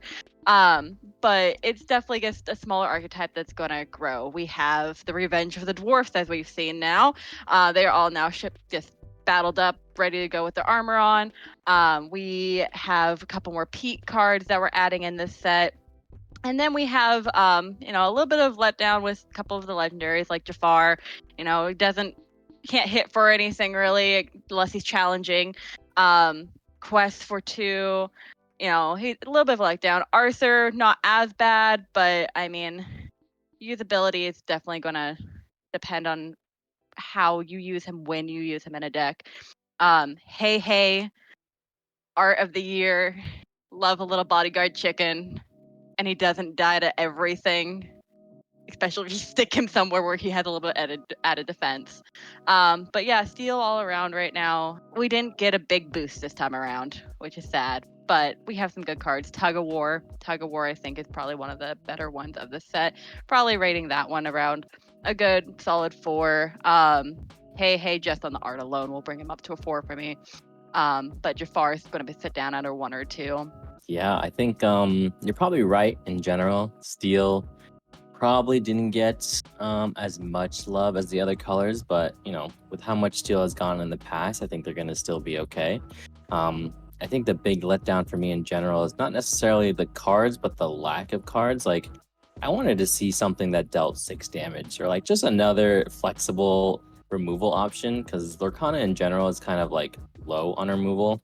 And that's a big reason why steel kind of is one of the better colors, because you have those removal options to deal with characters immediately rather than challenging them. So a big kind of bonus to playing steel is that you can do that. And them being songs too pairs obviously extremely well with Amber Steel. One of the cards that I'm pretty excited about is the Pete card, the jail referee looking guy. I don't remember what it was exactly, but Games referee. Yeah, the referee Pete. He's here to stop the action essentially, like a ref does in a boxing match, and basically force you into weird situations. And I think this card is definitely going to be at least brewed with for a bit to see if he really is as powerful as it sounds. Because if you think about it, this is one of those cards that is really impactful if you're smart about your play. A lot of people don't. I mean, maybe not a lot. Maybe a lot is the incorrect word, but if you think through your actions carefully, on turn 7, the red deck is going to play Be Prepared on you. That, on turn 5, you're probably going to get hit by a Grab Your Swords from Steel. So a very well-placed Pete can definitely change the course of the game, because a lot of the times in competitive games of Lorcana and card games in general, it really comes down to that one turn, that big tempo swinging turn that wins you the game. And I think Pete is going to definitely be one of those cards that, if you play it in the right spot, it's going to have major impact on the outcome of the game. And it just has so much potential as an inkable, being relatively low cost too. It can be bounced a few times at purple to be used. It's a 3/3, so it takes out many pillars of the format, like foxes. Like, it's just overall, I think, a really, well designed, well playable card, probably at the end of the day. And it being an uncommon means it's going to be accessible to a lot of people. Something I'll go ahead and say though is I think Jafar is maybe better than people give it credit for. I think in the right shell, Jafar can kind of be a menace. It's hard to say, because like in against aggro, they're not going to challenge you anyway, so they don't care. And against red, obviously, it can be Medusa and stuff. But like cards that like require an answer potentially are not necessarily bad. And there's always the argument that like Diablo gets banished by a bunch of different things in the game. But like he still played because just how inherently powerful he is. And I don't want to say that Jafar is like a 5-star or anything like that, but I think, there might come a time where people are kind of sleeping on the fact that this person can just play a Jafar, and now all of a sudden my game plan on the board is kind of hindered, kind of in a bad way. So, I would give Jafar maybe a 2.5 to a 3 potentially. It's 6, so it's not the hardest to get out there. You can ramp into it if you're in blue steel. It has 7 willpower, pretty hard to deal with. But against the red decks, yeah, it's probably going to be a little tough to play him. But anything that's not red, probably okay. And he's inkable at the end of the day. So, if you're playing against a red deck, just put him in the inkwell because he's not going to last very long. All right, guys, are you ready for my opinion on Jafar? Say it with me. One shots Queen's Castle. All right, good. So, totally playable. It also one shots. I don't know if you guys know this, but the future powerhouse of Lorcana, Mirabelle Madrigal. So again, Jafar is too powerful. We might need to see another errata. But overall, I think Steel is kind of akin to Amber, where it didn't get a lot of cards to support the archetype, but polar opposite to Amber, it didn't get any good cards. Like Amber didn't get a lot of support, but the few cards it got was like really good. Steel, on the other hand, is like, like the only card I'm like, obviously Pete is very good. He's like a 4. And I also love Wrestling Pete because I'm a big wrestling fan. So that's 10 out of 10 art. But like,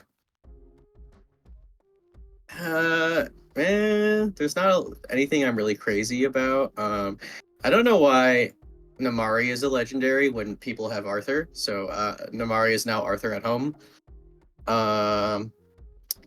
Crunk is interesting. I don't believe we have a good Crunk to shift over him. Like we have an okay. The 2/1 is okay, but there is some merit to him punching like a Daisy Duck, and then you get to play a Robin Hood for free.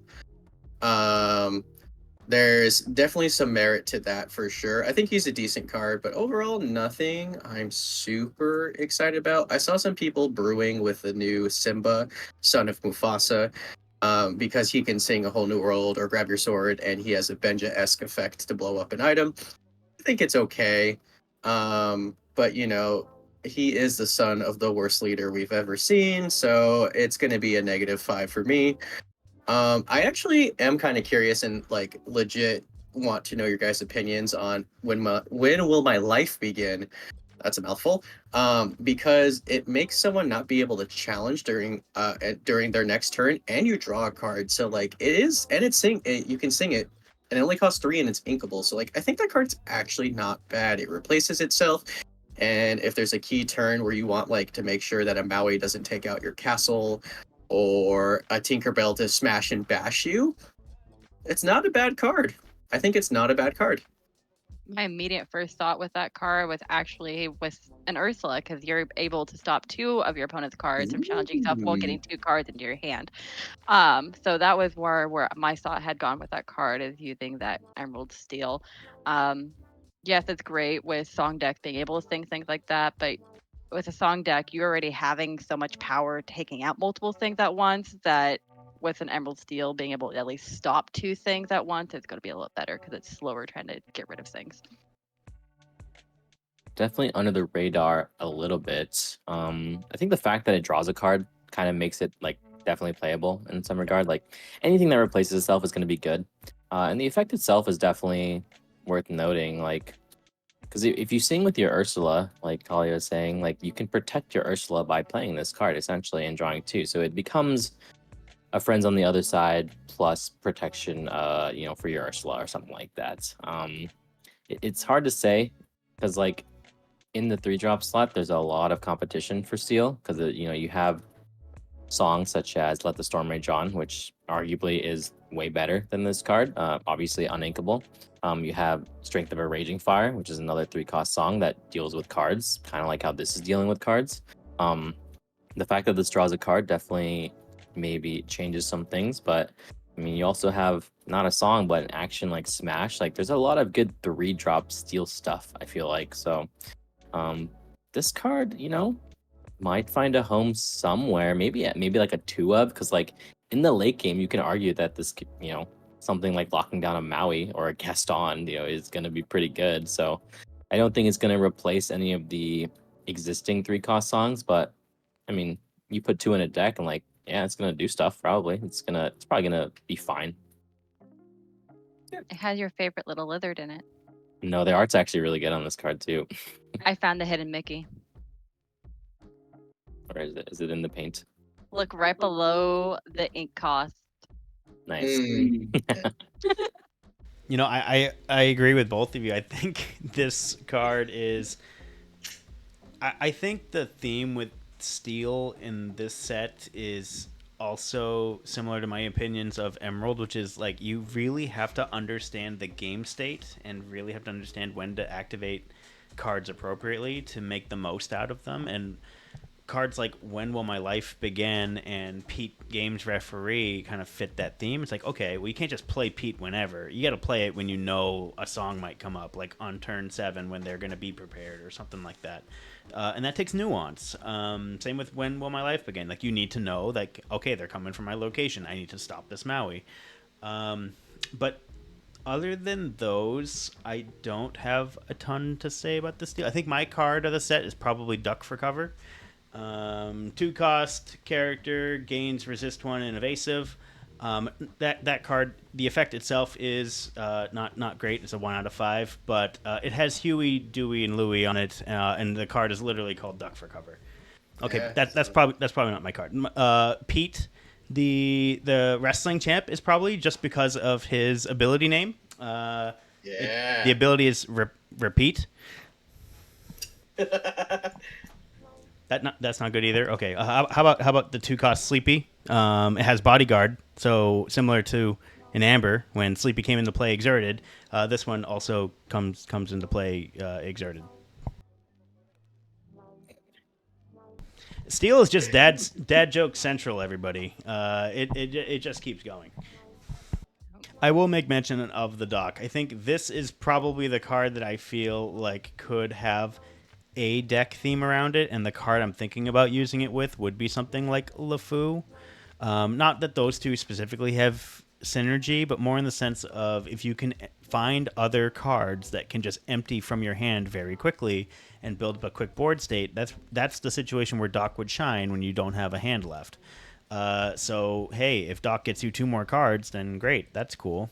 In like a purple steel, just play Maleficence and Pascal's, and you still have your 1-drop Brooms, you still have your 1-drop Chernobog's followers. Just empty out your hand and eventually get to Doc, and then you can just play more. And on turn 4, if you're just playing 3 1-drops, I mean that's a lot of pressure. I don't know if that is necessarily a bad thing. So it does make me wonder if that deck has merit. I don't have all that much more to say about Steel. I was kind of just like you, Carlos, was expecting another big body song, but we just didn't get it, and that's okay.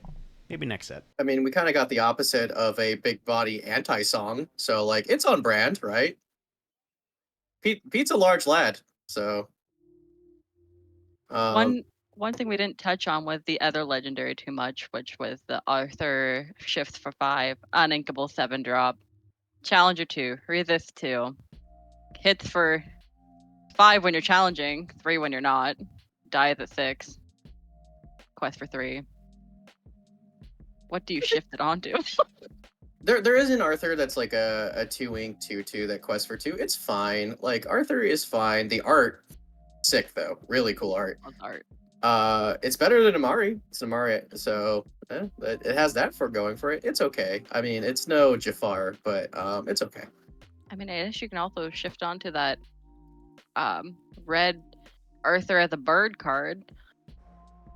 Oh, your bird is actually a king coming the reckless one, yeah. Yeah, there you go. Oh. It's not a bad card. I think it just has bad shifts right now, I guess is maybe the way to put it. It's like when you look at it, it's like it's got a lot of stuff going on. It's Challenger 2, it's Resist 2, so it survives Zeus, it survives Maui, it takes out Maui, like it takes out a lot of stuff, but it's uninkable, and like you're shifting on top of like Arthur's, like for example, like the purple Arthur. Like probably don't want to be doing that if you're playing that 3-drop Arthur.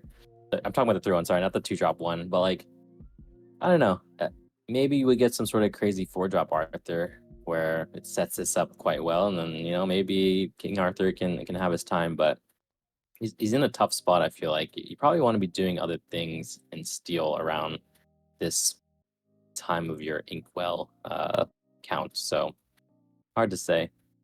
I will note that you don't have to choose Arthur himself. You can choose anybody to get the challenger, resist, and challenge a readied character. So, like, it's a pretty universal effect. I think Shift 5 is pretty slow. I am glad that you still get the ability even if you don't shift, which is great, because if it was worded like that, then it would probably be pretty terrible. It's just awkward, right? Like, it's uninkable. If you don't have a good shift target, you're paying 7 for it, and then you're paying 5 for it, and it's like there's so many other stronger stuff that you could be doing. So it's just awkward right now. But Arthur's a teenage kid, so he's going through his awkward phase right now. So I understand. I'm even thinking the teenager. I think he's like 11 or 12. I mean, for back then, you were already having kids, so not if you're a guy. That's when you were like 24. Yeah. Andrew, you want to go into our big shiny things that we like to look at? Of course. So we have our 3 enchanteds from Steel. We have the aforementioned Arthur. We have Snow White, the Fair-Hearted, the Queen Knight of the Night Dwarves, and our last non-character, which is Badanon, the location from Wreck-It Ralph. I think of the 6 colors, this is probably my most disappointing of the 3. Like, the Snow White art is almost literally exactly the same, except the bird goes from sitting on the shield to sitting on her hand. So that's a little bit of a downer. I think my favorite of the 3 is probably Arthur, just because of how cool it looks, and the sword is just ridiculously huge. And what do you guys think? I'm gonna say it. It's Arthur. The Enchanted literally gave him a cloud sword. Like, it's so anime, it hurts, and I love it. Oh god! Out of the 3 of them, I do agree. I like the Arthur one the best. The Badanon one, I actually didn't even recognize that it was a steel card with the enchanted with all the colors on it. I would have had no idea unless I actually looked it up. I still want to petition for a Hey enchanted though. I I need the petition for this. Our favorite chicken will have his time. He's coming. If Archimedes can get an enchanted, Hey can get an enchanted. I don't know. I'm not too excited on a lot of these enchanters in Steel. I think maybe it's because I haven't watched was it Sword in the Stone is the one there for Arthur, right? Mhm. So I don't have much of an emotional attachment to Arthur, I guess, but it is very cool. I mean, he's got a big sword, like what more can you ask for really at the end of the day? He's probably objectively speaking the best one. But I kind of like the location. There's a lot of goofy things going on in there, and out of the locations that we've gotten as far as enchanteds go, I mean, kind of unique, very colorful, so it's a decent one. But yeah, Arthur probably objectively wins at the end of the day.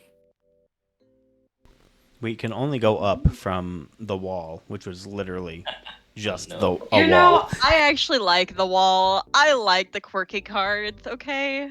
It's like ice block. I can literally say I own a block of ice. Alright? A shiny block of ice. Isn't the idea is that we can't go up from the wall? So, I think you're factually just wrong, Andrew. That is going to do it for our review of all 6 colors of set 5. Any last minute thoughts about your excitement for this set, or any parting thoughts for our viewers at home? I, for one, am excited with the introduction of some new movies. We have Brother Bear coming in, so very excited for that, especially since we only got basically a sneak preview of it, so hopefully we'll get more next set. We, in the past, had only seen one single Wreck-It Ralph card, so we knew he was coming. We just didn't know when, and now we have all of these. But definitely now excited to watch this game grow with some more movie introductions. I think set 5 has done a good job to kind of create cards that are going to be kind of messed around with for a bit to see if they can really function in a deck, and I think that's what kind of makes a card good. Is like if you look at it and you don't really know if it's like incredibly powerful or not powerful enough yet, like that's like a contention for a good card because you got to kind of teeter that line of like, I mean, obviously we look at a card like Naveen, it's like, okay, we just get to play songs for free. It's pretty simple. But when you look at like some of the green cards, for example, where it's like you can play a Mother Gothel, but then you also have the opportunity to pay 3 extra to essentially play a Mother Knows Best. I think one of our team members said it best, Lewis, who is a big old fish, for those of you that remember him.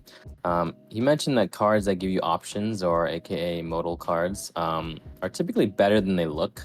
So a lot of the green cards, and a lot of the cards in general, I think have a lot of room for experimentation. And I think that kind of goes to say that like the cards in the set are good in general. There's no cards that I think I can think of that like, I mean, there's obviously some bad cards, but I'm willing to kind of experiment with a lot of cards in this set to see where they fit. And it's going to be hard to kind of like take down what we already have in these pillar staple decks like red, purple, amber, steel, and see where we can fit all of this new stuff. So I'm excited to see where it kind of goes forward from here. I think there's a lot of opportunity for brewing and kind of creating a deck in a way that you want to play the game. So I think Set 5 did an overall good job. We didn't get a ton of crazy good cards, but we got on average more playable cards than maybe some other sets gave us. I think with Set 5, it did 2 really interesting things, which I'm excited for. One, it gave support to archetypes that needed support, which is great. So, Amber Steel Song got a little juice. Blue decks got some juice, stuff like that. But what's also it gave us was new breath into colors, specifically like with Ruby that I mentioned before. Like Robin Hood alone creates a whole new deck just around him. Same thing with the Speed Racers, whose names we will not mention, create a whole new deck around them. And that's really interesting when the set not only gives you support for the decks that you already own, but also gives you a chance to build whole new decks, a whole new deck. So it's really exciting. I think it's a really good set overall, even though there's a few misses, but overall, I'm excited. Yep, I think there's a lot to be encouraged with this set. A lot of new ideas, a lot of returning to a couple of old ideas. We saw some returns of cards that, or of characters that weren't completely finished. Things like, the Merlin and the Madame Mim, the item, like more archetypal things. So like items is now a thing. Locations might now be a thing, like a more of a thing than it was previously. Like I think now we're really gonna start finding people going down their various pathways and figuring out this is their game plan. How do I adjust to it? More so than like the main 3-4 decks of the meta. So I'm excited to see what happens. Thank you all at home for joining us this evening. If you have anything to mention about anything that we said about a card or any cards that we might have missed or you think that we slept on, stand your ground. Comment, like, share, let us know. Let us know your opinions. If you end up being right, Dylan will probably call your name from the rooftops and say, oh my gosh, I should have proclaimed that this card was amazing from the very beginning. But please let us know. We would love to hear from you. Thank you, Carlos, Dylan, and Talia for joining me tonight. I guess we'll see you all at the Set 5 release. We are only a couple of days, and I cannot wait. Happy brewing!